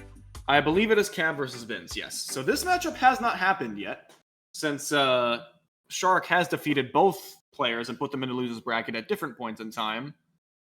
So they are now matching up for the first time, but only one of these players can make it into our grand final set, and this is going to be a nail biter. Yeah, I really don't know how this one is gonna go, because we see like Vince is very, very kind of scrappy, messy. I'm gonna misdrop 5 of my pieces and all spin through all of it, send a bunch of cheese, combo through it, somehow make a back-to-back chain, etc. Right? We see that style from Vince, but Cab, very, very clean player, very competent with a Surge. Good at building up the Surge, keeping that back-to-back, and sending them at the right time, making sure that they all come into spikes, that everything is, the value is maximized on the Surge. So, a very interesting matchup to see. This is almost like a kind of clean versus messy in a way. So... This is creativity versus a lot of creativity, basically. We're just getting further and further from standard, like, you know, LST, you know, pattern stacking for a lot of, like, guideline titles, and it's just, no, this is just how crazy can we make this? Alright, and well, already we have Vince building up back-to-back Surge, about 1 per second at this rate. So, you know, off to normal start. Oh. Vince, at the top of his board, struggles with the T-piece a little bit. Well, But- given the amount of misdrops that Vince has had tonight, I don't blame them for taking, like, a second or third look. You know, like, you gotta look both ways before you cross the street. You gotta make sure you triple check before you drop your TVs. And preferably before you tank a giant Surge, but yeah, it's fine. Yeah, just from Yeah, watching how this is going, and by my own like estimations, I get the feeling that the more that this game can be turned into like a very, very clean garbage oriented, like a Surge spiking and timing type of match, the more it favors Cab. Whereas the more cheese that appears, it's more Vince favored. So that's kind of going to be what I'm paying attention to going into this set, what I'm watching out for. Especially with Vince, the good old cheese down, or what is it, cheese race record holder? Cheese race. Yeah. I Sorry, haven't checked sorry, the cheese leaderboard. As you can tell, I don't play cheese race very often as someone who plays the title of it. I remember someone was making a comparison at one point to like, oh, I don't want to do cheese race, so I try to like compare it with like something else I don't want to do, and then I just choose to do one for a day. And I'm like, well, if I did that, I would just never pick cheese race, and then that other thing would always get done.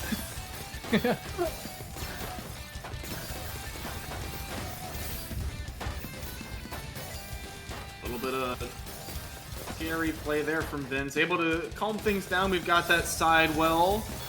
And Cab as well with some garbage over in column 10. Trying to see if they can. Nice dono there. Opens things up. They've got 7 and 2.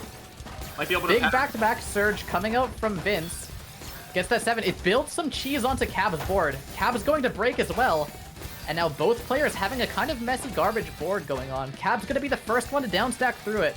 Now trying to start building up those T-spins and quads there through the middle. Get some clean garbage flowing back and forth. And Vince getting spiked up. Oh, the T-spin single. I love that decision-making there from Vince. Still donating T-spins, finds the downstack quad, and gets the reversal all within a matter of 10 seconds. Very good round for Vince. And again, it's like, it seems weird that, oh, I made a T-spin double, but I don't have a T-piece in queue. I'll just place a couple pieces until I get there. And Vince says, no, you better see where the T-piece is at, or you're going to get punished. Bit of a Surge advantage building up for Cab here. Yeah, 14 Surge right now, make that 15. It's going up and up. We're just pressing. And there's not really any threat to Cab. He doesn't need to break it. He's just going to continue building it up. You can see here he's under no danger. Vince isn't able to put enough pressure to force a break from him, which means that this number is just going to keep growing. We're seeing 28-29.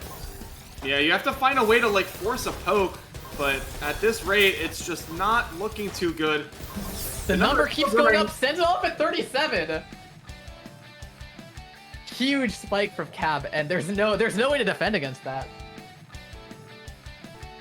Yeah, especially like when you have 0 surge and you're down by 15 to 20, you have to find a way to get that opponent to pop surge pronto, because the more that keeps building up, it doesn't matter if it's time dwell or not. If it's 40 lines, like it's yeah.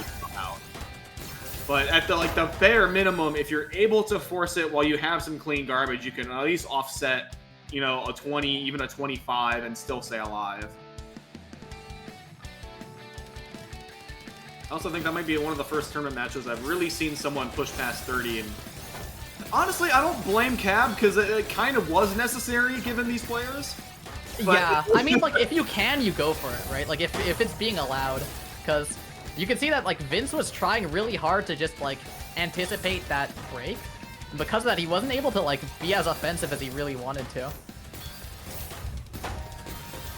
Oh, had a little bit of a washing machine potential, just goes for the simple spin. And a mini T-spin as well, works their way over to the clean garbage. Still getting some spins while they work their way to a center well. 7-8 back-to-back almost instantly. A huge surge advantage, and Cab doesn't have the cleanest of boards here. Misdrops the LPs as long as Vince breaks, and he does. Sees the opportunity, breaks the surge, and takes the round. 2-2 here. This is surprisingly close once again. I keep saying this every single time, but it keeps happening. Oh wow, Vince almost had a very nice PC find. The SP's misdrop, immediately followed by that big surge spike. And you can see here, this is what makes Cab so strong. He's not just looking to build up that surge, but he's looking to time those really, really big spikes there with the 2 T-spin doubles into the quad, into the 7 surge. Also, just want to point out that was 600 versus score from Cab there. Just It's a lot of versus score. Oh, the big number, just like that spike. Yeah, huge spike. Sorry, I know I have to react and post to some of the like exact numbers of spikes. I have to rewatch it on like on the stream, because in minimal graphics I don't see the actual number. I just have to like guess. Oh wait, you're still on minimal for spectating? Yes, yes. I've got too many school files on this laptop. I gotta upgrade. Actually, no, it's not even that. It's more of the VOD collection. Yeah. I will say it's been a little bit better once I realized I had an excess of duplicate files in the downloads folder, so I saved about 100 gigs of space that way. Out of like what's your capacity? I think 900. Okay. That was a free 11% of space I just didn't realize I had. Yeah, it's like finding money in the couch cushion. Yeah, it was great, and then I realized that if I downloaded like 4 more VODs, it would basically be the same thing. Alright, Cab starting with a really big surge advantage here. But Vince does have a lot of pressure to attack back with. Misdrops the Z-piece. Oh, we're gonna see a repeat of that other big surge. Yeah, and the thing is, like, Cab is so low on the stack right now. Oh, never mind! Misdrop's coming through! Cab forced to break here. And that is exactly what you need to do when you're in disadvantage. Don't be discouraged, just take one out of Vince's cookbook. Oh, is able to survive just barely. Vince drops everything. Maybe, kind of. He's able to. There's a cheese race. Get the JP's 180 combos that all down so cleanly. Both players making pretty. Oh my god! Speaking of game-losing misdrops, but no, is able to stack up to it, fixes it up. Wow. Yeah. The misdrop is only game-losing if you continue to hard drop. Oh, no, this one, oh, surely, oh no, never mind. It's like, oh, surely this one will end the game. Oh, that one turns into, okay. no, that one's just an S spin into a combo, my bad, sorry. I just won't speak again. It is all in the eyes of the beholder, and quite clearly, Vince is beholding a lot of wisdom right now. Okay, but that misdrop, surely, do you see what's happening on Cab's board? Surely this one's losing, right? Well, that's also Cab's board, and I think Vince is a little more... Oh, what? Oh, but Vince, never mind, Vince is also misdropping. Where are we? Hello, welcome to Ohio. I'll be your guide. All right, The end of that round, that was quite a scramble. yeah. It felt like for an entire like 40 seconds, it was just like a that's not great. Never mind. Wait, no, things are okay. No, they're not. No, they're okay. Yeah. Such Like, a strange little intermission round where both players need to get all their misdrops out of their system. Yeah. So who has board advantage? Yes. All right, Cab working on a little bit of mini back-to-back. We got that 6 surge, pops it at 7. Vince So many uses the ult S spins piece. coming out for Vince here. Oh, Vince drops the Z piece. Yeah, the overhang misdrop, but still managed to find that clean fix. What is he doing?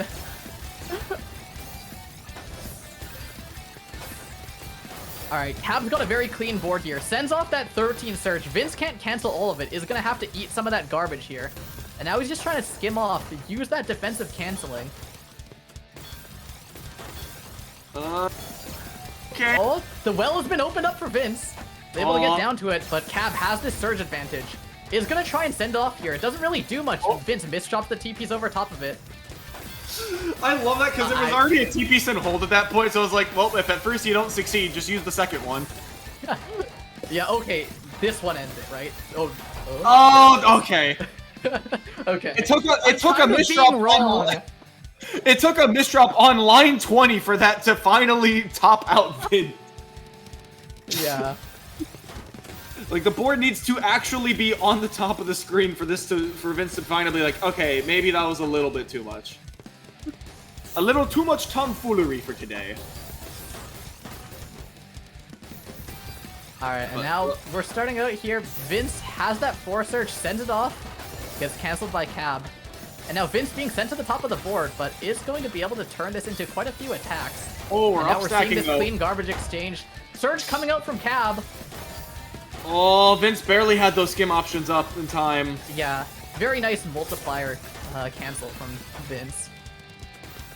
Oh, okay, wow, really? Alright, deleted scenes from the Wily's rotation video, using all of the SOS spins in order to get that sure cheap is a info. reference.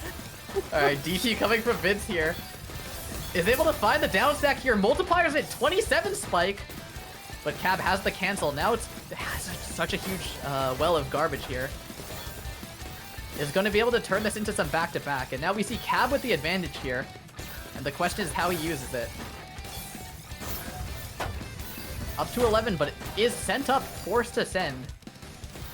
And it looks like Vince- we are just answering blow for blow here between Vince and Cab. Getting about a minute Oh, the 30 right misdrop? now. Gets the S spin through.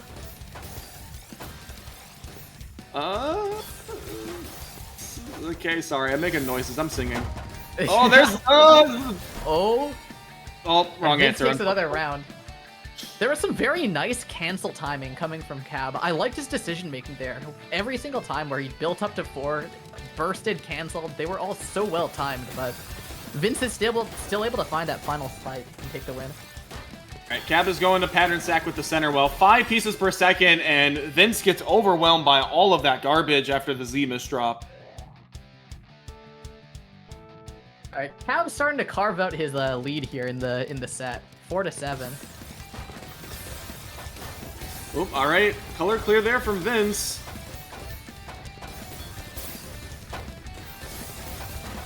Oh, okay. A little bit of cheese garbage on Vince's side. Has to downstack through it. Is able to get through it, but it's still being pushed on the defensive here. Cab's not letting up. I mean, as The you mentioned eliminate surge. before- He's gonna break soon. You can tell. Cab probably wants to break this surge soon. Try and send this over. Sends that spike. Oh, but Vince is able to get the cancel just in time. Alright, but Cab still has a relatively clean stack. There's still a lot of ammunition on this board. Oh, the misdrops. Doesn't get the eyepiece in the well. Skims off so perfectly. Wow, very impressive misdrop fixing from Vince. And into the multiplier. Cab still using that time that Vince was misdrop fixing to build up that surge. Sends it off, but it gets canceled off by Vince.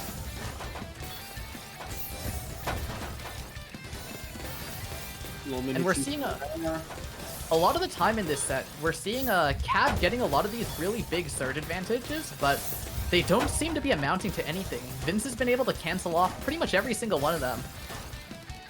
Masterful down stacking. Uses the T a little prematurely in order to keep that Oh, stack. huge combo spike from Vince, but it's not quite enough to kill Cab. Oh, Cab going down just a little bit here. 9 surge from Vince. Sends Cab to the very top of his board, but just one line off. And now Cab's gonna try and combo down stack through this. Is able to safely get to a good spot on the board. Oh, Vince trying to combo a little bit, but does not have enough of the clean garbage and just receives a lot of cheese from that small surge pop from Cab. Yeah, the 4 surge does connect onto Vince. That's gonna slow down Vince just a little bit, but even then, they're still both on even surge. Cab gets a really, really good spike, surprises Vince, and is able to take another round. All right, so this is 4-8. So Cab right now is double the win counts of Vince. Only needs 3 more, and they'll be back in grand finals. Right now, Vince has to try their hardest while keeping this consistency at a maximum. That is something that has been very hard for them for most of this tournament. Well, not most of the tournament. I mean, they're here in losers finals for crying out loud. But in the recent sets. And maybe after some spikes like that, those are a wee bit difficult to live. Wow. Yeah. Huge, very, very good spike. Alright, and Cab back to MKO. We'll be seeing some more floating T-spin doubles in the process. Yeah, and what you'll notice is that Vince is opting to charge back-to-back at the very bottom of the board with those all-spins, not sending Cab any clean garbage by doing so. Yeah, and Cab just tried to send a mini surge and it was just all clean by that point. Cab is using too much offense for their own good, I think. That said, what was that? Misdrop. I feel so bad that misdrop had, like, that was a really weird, it said mini L spin to set up for the, I think, the Z-spin double on Vince's board. And then, unfortunately, we didn't get to see how it resolved cleanly because, misdrop. Yeah, misdropped. And in the meantime, Cab had a really, really good, down stack surge spike at the end there. And Cab is at match point now. He needs to win one immediately more. pops Huge 11 spike coming surge. through. And And Vince the doesn't dig have a up- good down stack through that. And Cab Yeah. is going to take the round. Yeah, the dig option is not there, and unfortunately, all the misdrops there catch up as Vince falls for one last time this tournament, but still, fantastic showing from Vince to place as top 3, and especially with some of those very, very funky all-spin plays. Again, this is, like, we already knew way before, like, Vince was, you know, one of the, if not the creative stacker of the game. But with all spin being a lot more prevalent, I'm only looking forward to how much more they push for the all spin plays. Yeah, I'm looking forward to seeing it, really. He's gonna turn into even more of a monster. When what was it? I think Bot Bowl took place on PK really recently, where people had just kind of made, you know, bots to play the game and they played against each other. Mhm. A lot of those bots had really good ways of keeping singles, like clearing singles on back-to-back, because those send like a 3 flat. And that overall is more efficient than something like double over and over, because, you know, it's more efficient kind of per line that you're clearing. And Right. I'm curious at, like, you know, theoretical peak, I feel like Vince is going to be one of the first people to really push the, like, any spin single, any spin double over, like, just using T-spins.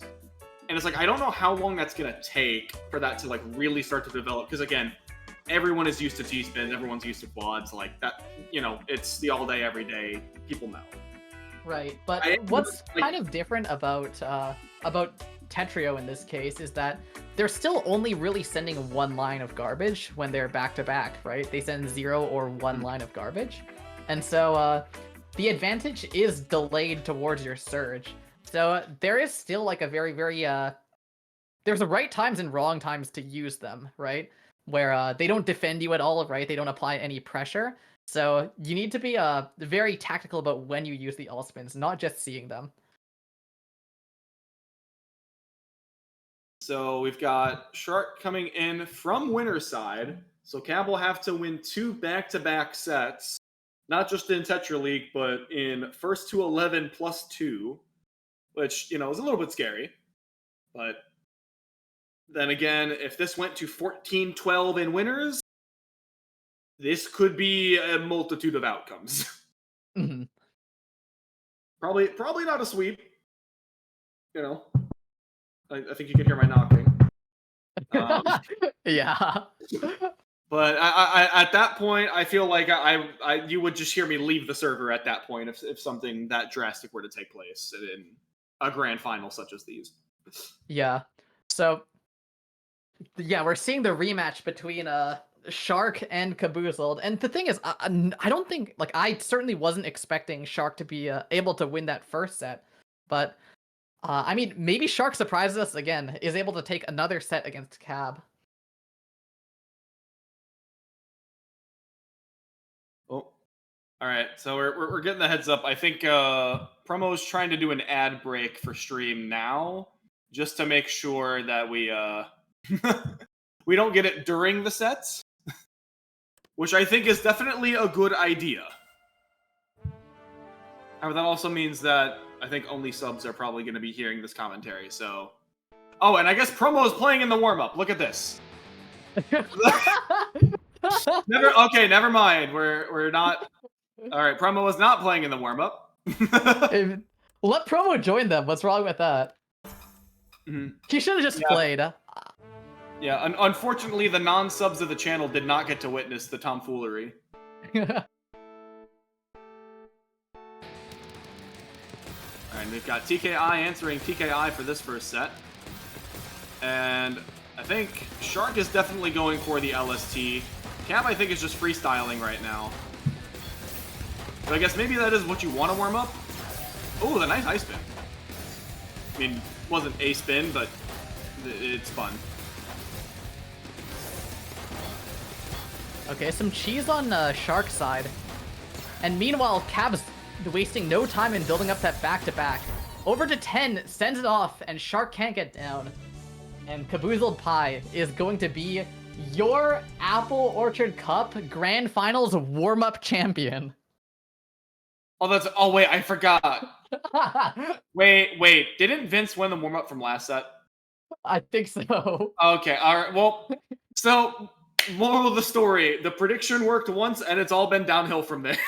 Yeah, no, it's in shambles. It's okay, I remember for, I think TECWC, we had, like, a coin that was involved with, like, a sponsorship thing or whatever, and apparently it was wrong for, like, 6 straight games, so we just started predicting the opposite of what it said.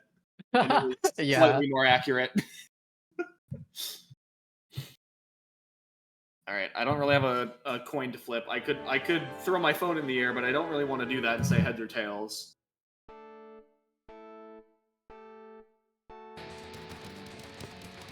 Alright, and Cab starting with good old MKO. And there are a lot of floating T-spin doubles over there. Still keeping that Surge combo. Alright, the Surge coming through, but big down stack combo from flying. Yeah, gets caught with the Z in the hold queue, and unfortunately not a good way to skim down through to that sidewall garbage. Alright, TKI imp cross. And that's a lot of hefty early garbage, and not a great stack for Cab to keep playing through. It's because Cab won the warm up. I don't know what to say. Lose warm up, win game. With one exception. Only historically been one exception.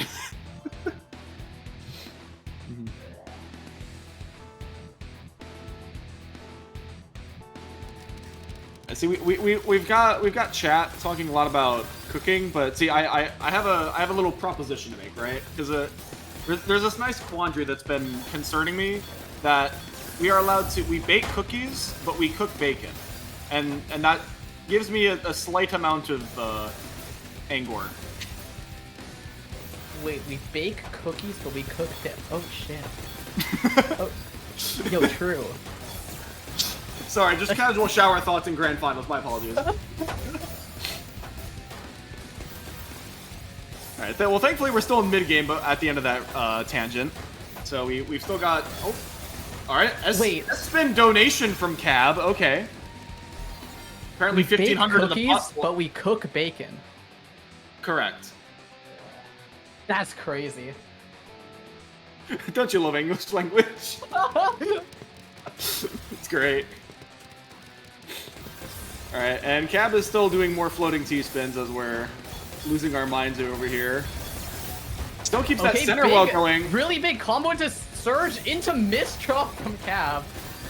Trying to solve it out with a floating T-spin double. Is able to get through it pretty well. Big plays, big misdrops, able to get those big down stacks every once in a while to keep themselves at a comfortable board state.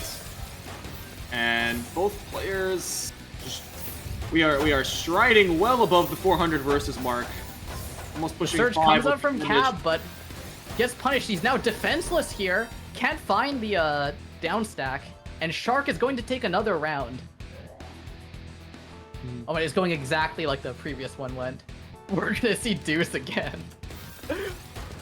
Well, is that a commentator's curse? Only one way to find out. That's the spirit.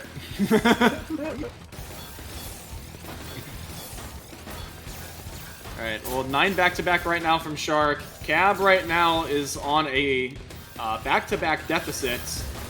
That is a pretty hefty price to pay, and the S drop right at the top of the board. Just barely. And Shark sends off that huge surge spike, and is going to take his 4th round of the set. I love how chat has run with the shower thoughts idea. There's just so many more than that.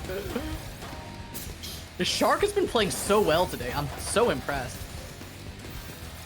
I mean, there's like Shark just happens to be running a lot of 1 APP games, which isn't really supposed to happen often, but it just looks effortless. Yeah.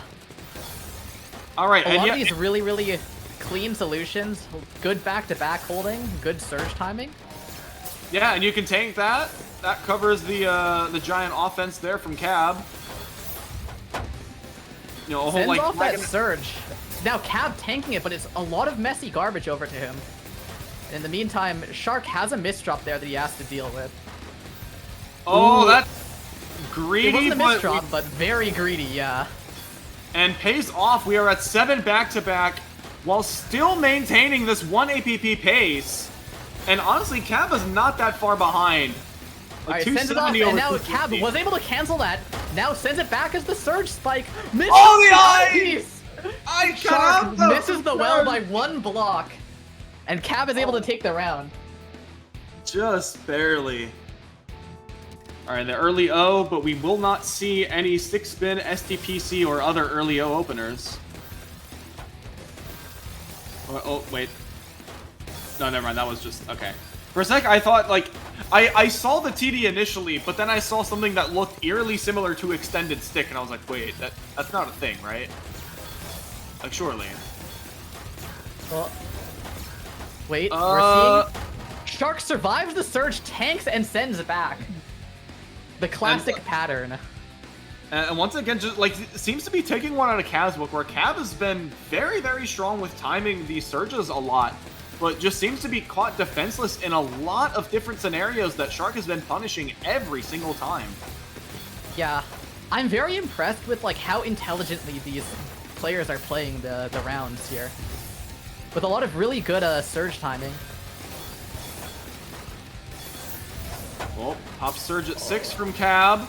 Shark does not have good downstack options, and the 1 APP from Cab will take the game. Yeah, Shark sends the surge, but it wasn't enough. Can't find a really good downstack to offset that garbage either. And Cab is going to take the round, not letting Shark run away with the set.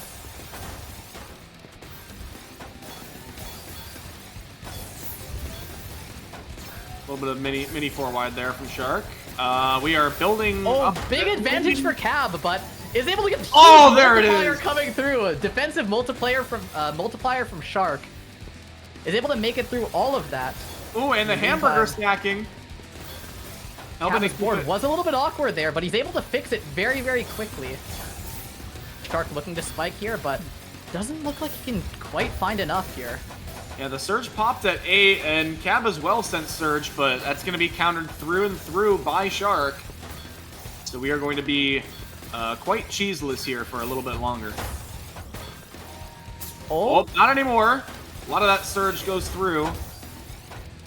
Yeah, some of the garbage leaked over to Shark's board. It's going to be messy, but he just uses it for the multiplier down stack. Gets that clean garbage as well.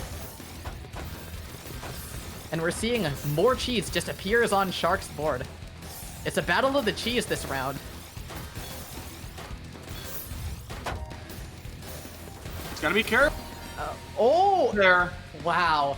That didn't look like it would have killed Shark, but just the right timing. Okay, so remember in Winners Finals when we got to 5-5 and it stopped being a blowout of a set? Right.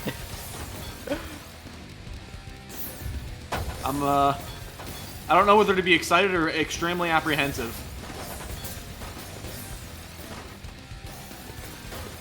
Ooh, nice S-spin. And we've got some 7-2 pattern stacking we can see from Yeah. Shark. A lot of clean garbage. Shark's gonna try and LST his way to victory here. 11 back-to-back. The back-to-back Builds train it keeps up, going. finds the multiplier. 11 surge into a combo multiplier quad, and that's going to take the round. 146 over 127 pieces. That is much beyond 1 APP from Shark. Yeah. And I'm very impressed with how Shark played that too, because a lot of players, when put in that position, would just try and continue the LST. But he saw the down stack there, knew that he had to exit Surge, and just went for it with that big spike. Didn't try and greed the LST for any longer.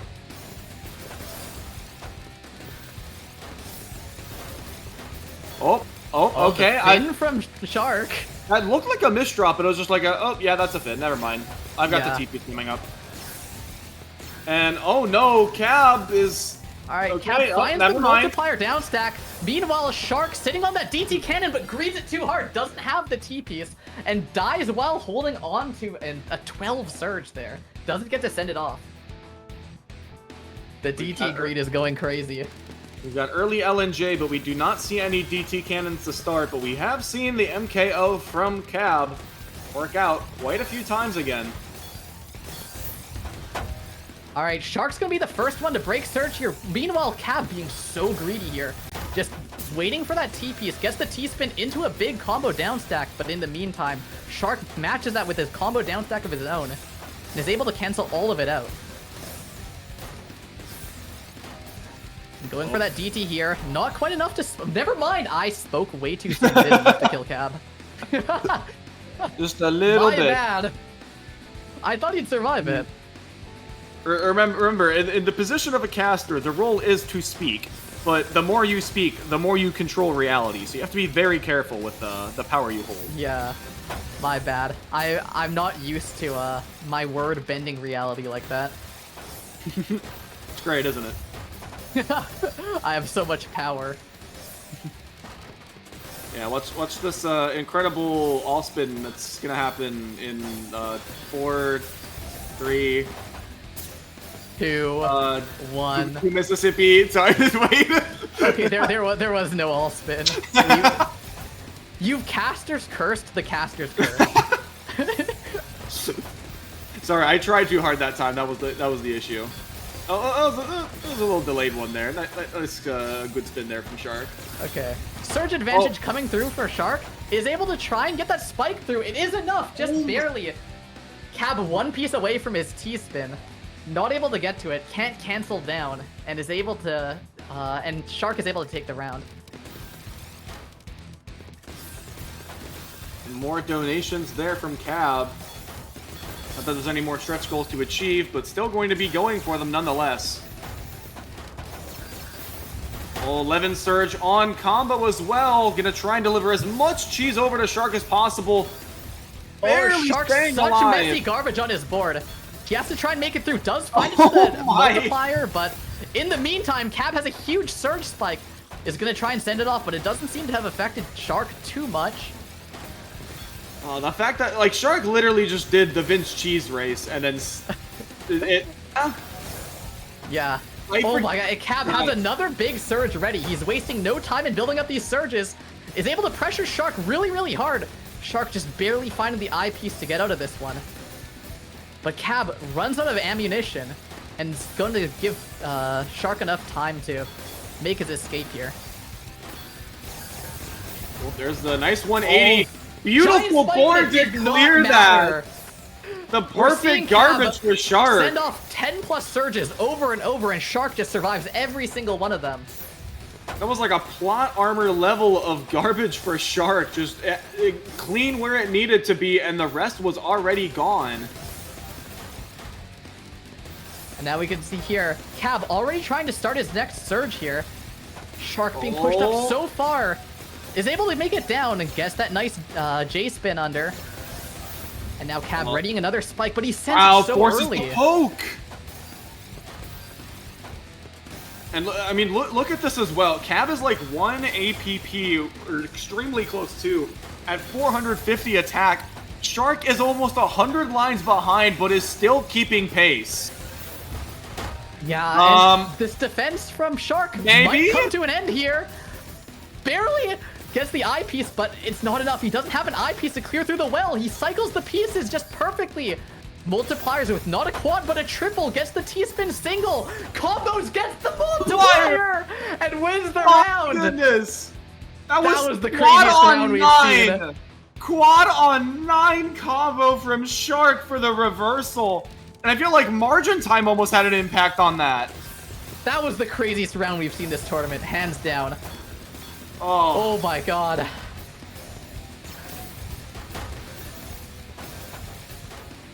And now we can see, how is Cab gonna adapt to this? Because he's been trying to use those like around 11, 12 surges and none of them have been enough. Does he just need to have more surge? Is it too much clean? Because then you would need less. Is it too much, cheese that Shark is getting through? Because then you just need more of it. Yeah, like, I'm pretty sure Cab has been playing these really well, but Shark able to go on the offensive for the first time in a while there. Builds up that huge surge and doesn't even need it. This is Cab match gets caught on point for that messy Shark. board. This is literally this could be the last set, or the last game of the set. Cab needs 5 in a row to force a bracket reset. Oh, but this is a really good start with this extra back-to-back lead of nearly 13 plus. Yeah, it all comes down to how Cab uses this one. He sends it off, and Shark misdrops the J-piece. But if he didn't misdrop that, he'd have another miracle survival, which is crazy to think about. All right, early T. And we do see the almost identical TD opener from both Cab and Shark. Lots of greed taking place. Cab building the down stacks. All right, I guess the spins work. I was a little too worried it was going to turn into a bit of a Vince situation of just, blinded by the aspect of all spin. Man, Shark has not been playing this round in particular very well, though. He hasn't really done anything substantial. Oh, just skimming through a bunch of cheese. Can't find any attacks, and Cab's going to eventually take the win. Yeah, this is a really difficult spot for Shark to be in. Because this is so close, but remember the amount of nerves that were kicking in from both Cab and Shark during the deciding the deuce set from winners finals. Last time it turned into a really sloppy match at the end there. Oh, but that's Shark a giant spike! Eyepieces are there! But Cab does find the multiplier. He's able to make it down. Has a little bit of cheese garbage. It all comes down to how Shark decides to continue the pressure here. But it looks like Cab is going to be making a full recovery. Oh, but... And now Shark's on the defensive here. Has to find a down stack really fast. Does access the clean garbage, but not without Cab building up an 8 surge here. Oh my god. It's all coming down to how Cab uses this one. He has the huge nuke coming through, but it doesn't quite get sent at the right time. Shark is able to get a good cancel there. Yeah, but now I feel Cab like once again. Cab setting up Has for a the big surge dodo. coming up again. He wastes no time in doing this. The constant offensive from Cab. We're seeing a theme here where Cab gets all these very, very strong offensives, gets a really, really big spike, but Shark is so good on the defense here. Such an efficient round. Cab is over 1 APP, and Shark is blowing past it right now.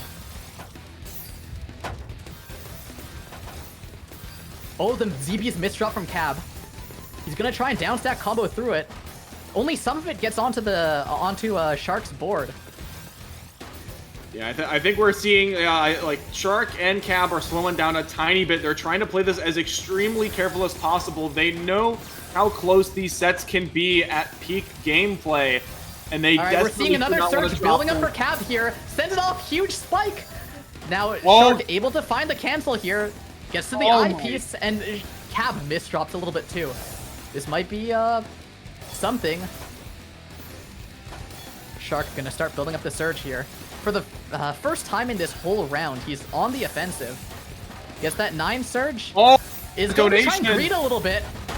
Big spike coming through, and Cab doesn't really have a great board to deal with this. Oh, the eye misdrop! This drops the eyepiece at the very end, and our champion, our grand finalist, Apple Orchard Cup champion, is Flying Diarrhea. Wait, I forgot. Wait, no, this mic picks up my claps, right? Hold on. Right? Did that? Did you hear mine? You can, right?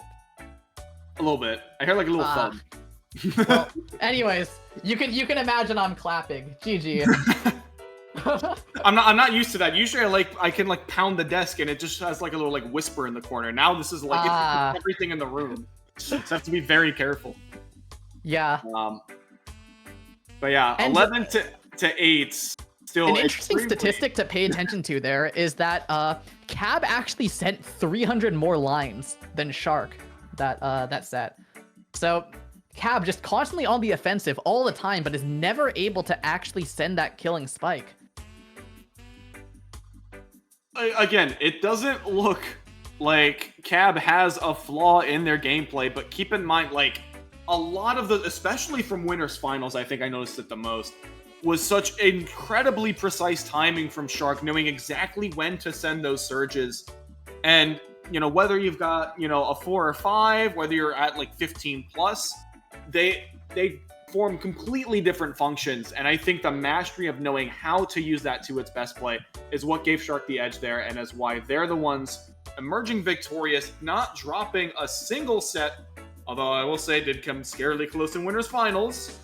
And to Cab's credit, Cab played phenomenally as well, really using those all spins much more creatively than I would have initially expected going into Season 2, but they've really picked up the mechanic and have been running with it. Yeah, I've been so impressed. It does actually make me very happy watching how well players are using Surge now too, because yeah, Surge creator. Yep. But yeah, I remember when people were saying bring back Season 1, and now it's like, oh, it's okay. All it's like, actually, you give it a little time. All right. Well, anyways, yeah, I said I was going to stream. I'm actually returning to streaming. And I said I would start stream like 15 minutes ago, but we did run a little bit late because of deuces and such. So. Well, I mean, if you're streaming on Twitch, that's just like standard, I feel, at that point, right? It's just like fashionably late to your own stream. Yeah, if you look at my stream right now, I did start it at the right time, but as we were like in between. Wait, did you start stream? Yeah, no. Okay. So here's what I did. I'll explain. I can explain. Okay. So basically, what I did was while one of the games was going on, I made a new scene on OBS. I typed the text "starting soon," commentating right now, and then I just started the stream with like everything muted. So my stream is just off, but it's text on the screen. That's great.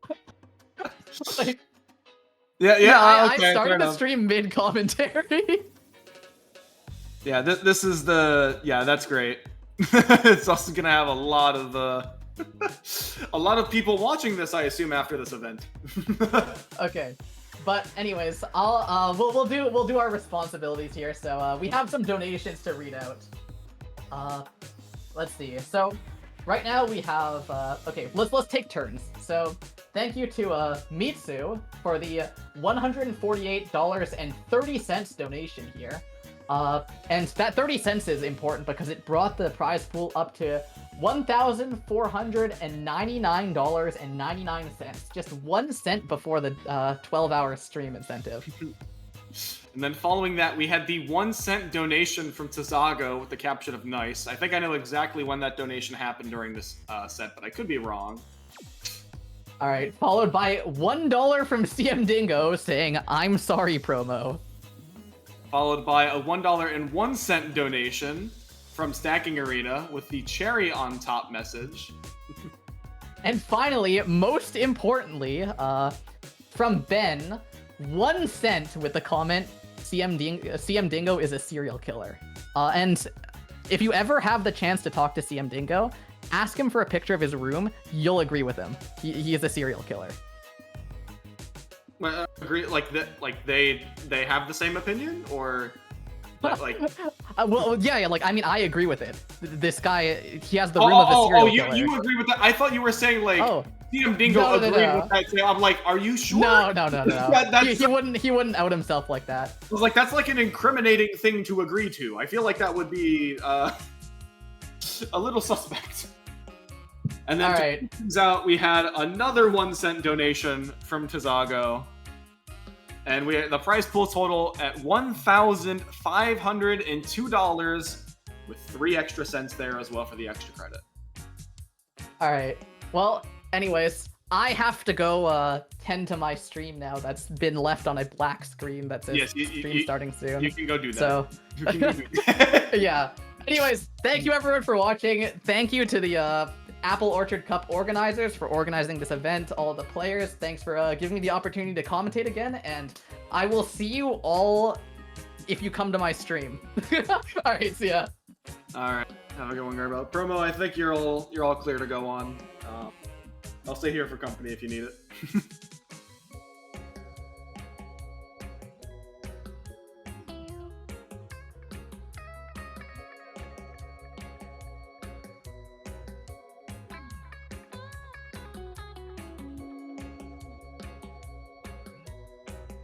I believe it was around like 85 or somewhere in that ballpark. Promo, you're muted. Wait, promo's muted on. Oh no, promo's muted on stream, I guess. Well, I was gonna say I can hear promo. All right, I'll repeat exactly what I just said. Hello, everybody. I'm sure you can hear me now. I'll wait for confirmation. All right. Thank you guys for making this like the best first tournament that we could have asked for. Like, okay, I know you guys are just lying to me. But we raised $1,500. We got 80 plus signups. I mean, just super crazy for a non-banner tournament and way more than we could have ever expected. Obviously, huge congrats to Flying Diarrhea. I think, if I'm not mistaken, this is their first major win. And this is a pretty crazy first major to win, because they will walk home with close to $800. So, congrats to Flying.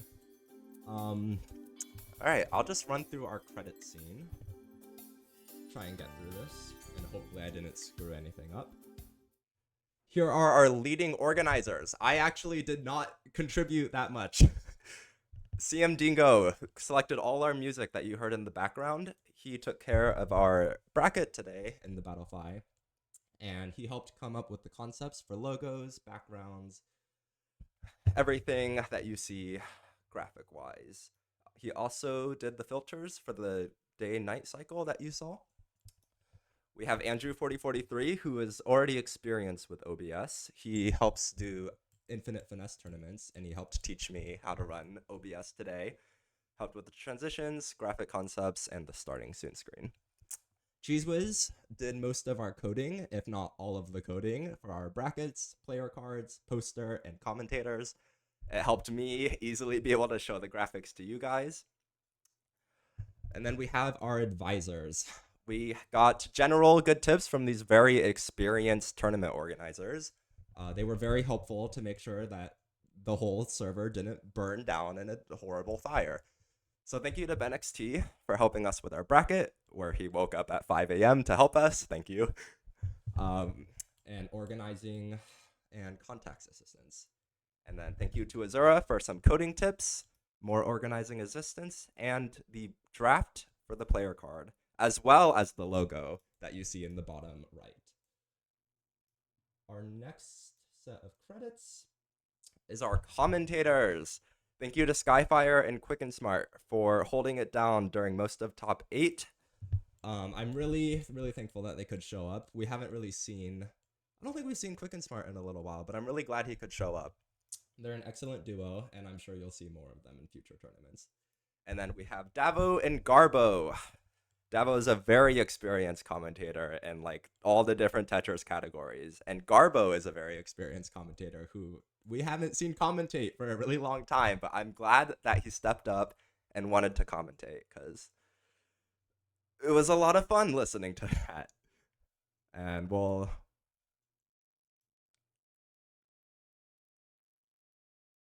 Yeah, Garbo's an old soul. He's been here since like the 1900s.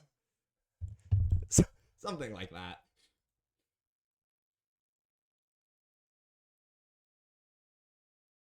Nah, your experience.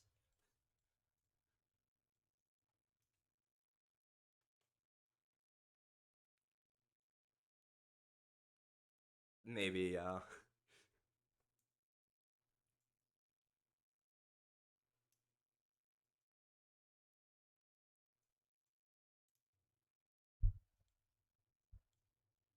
Also, I don't have Discord audio turned on for these scenes, so I don't think they can hear you.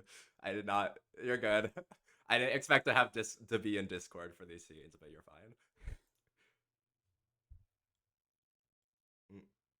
Okay.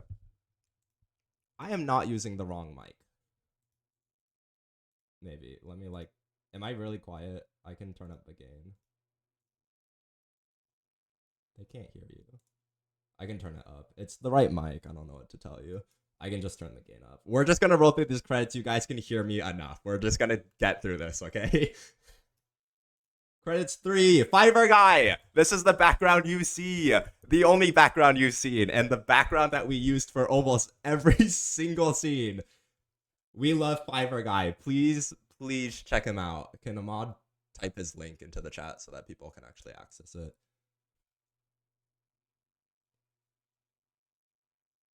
Very easy to communicate with. Got our graphic up super quickly, and obviously we loved it because we used it for like all the graphics. So thanks, Fiverr Guy.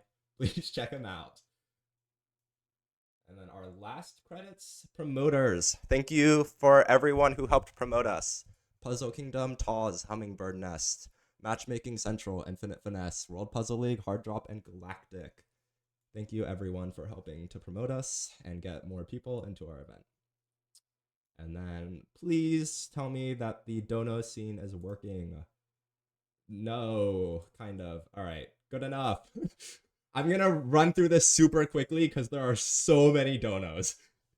I'm gonna go from the bottom. Thank you to Andrew, Mitsu, Jenga, Cheese Whiz, Garbo, Boggle Toggle, Stacking Arena, A278, Flower Petal, Monica, Hugh, Coral Beneki, Shark, Coldless Ads, Davo, Yak. Sorry if I'm pronouncing your name wrong. I'm gonna say Yak. Kagari, Coral Beneki again, QMK, Mitsu again, Tizago, Dingo, Stacking Arena, BenXT, Tizago, and a 50. I don't know if anyone saw this. A $50 donation from Hithu. Thank you. And then obviously big shout outs to the people who dropped hundreds of dollars.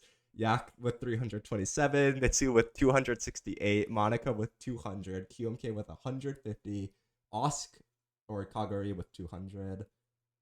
Hopefully I'm not missing anyone. Monica 200. Yeah, I mean, what an insane prize pool for a non-bannered first tournament. Like, this is super crazy. And then I have 1 or 2 more scenes. Square One. Tokyo LAN is happening November 30th. I'm pretty sure they're hosting Puyo Puyo Tetris 2 and TEC in the Ash Winder Esports Arena. I won't be able to go, but if you can make it, why not? It'll be fun. I'll be watching from home, but I'm sure it'll be a great, fun event. Super cool that we're seeing lands like outside of North America. So definitely check that out if you can.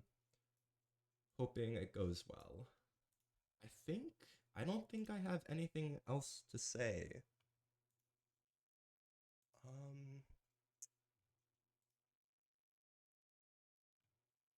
Hold on. I think if I'm promoting this tournament, I should probably promote another tournament as well. Give me a second.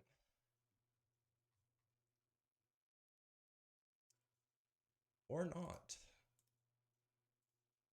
I'm sorry, guys. This isn't scuffed at all. Alright, here we go. Ooh. Maybe it would have been better to just read it out loud. Alright, International Tetrio Showdown, Autumn Open, November 23rd, which is a week from now. This is not cropped correctly. Stacking Arena is hosting a Season 2 Classic Tetrio event. It'll be early morning for North Americans, so this is an Asian time zone tournament. So if you are available to play in that, definitely take the chance, because we don't see a lot of Asian time zone tournaments. So definitely go for that. And I think that's everything. Yeah, super thankful just for everyone who donated and contributed, to all our helpers, commentators, and obviously Dingo, Andrew, and CheeseWhiz for carrying the main bulk of the tournament. I guess, at some point I'll get these donation goals done. I hate all of you, but I'm so very thankful. We will be hosting a second iteration of this. This went so well, there's no reason we shouldn't host another one eventually. So definitely be on the lookout. We'll try and get it bannered. We'll get badges, hopefully. Maybe even a bigger prize pool. We'll see what happens in the near future. But thank you everyone for watching. Thank you everyone for joining. And I will see you guys later. We will raid Garbo. Does he have a dash in his name? Oh no. What's his name? Oh no, I got it.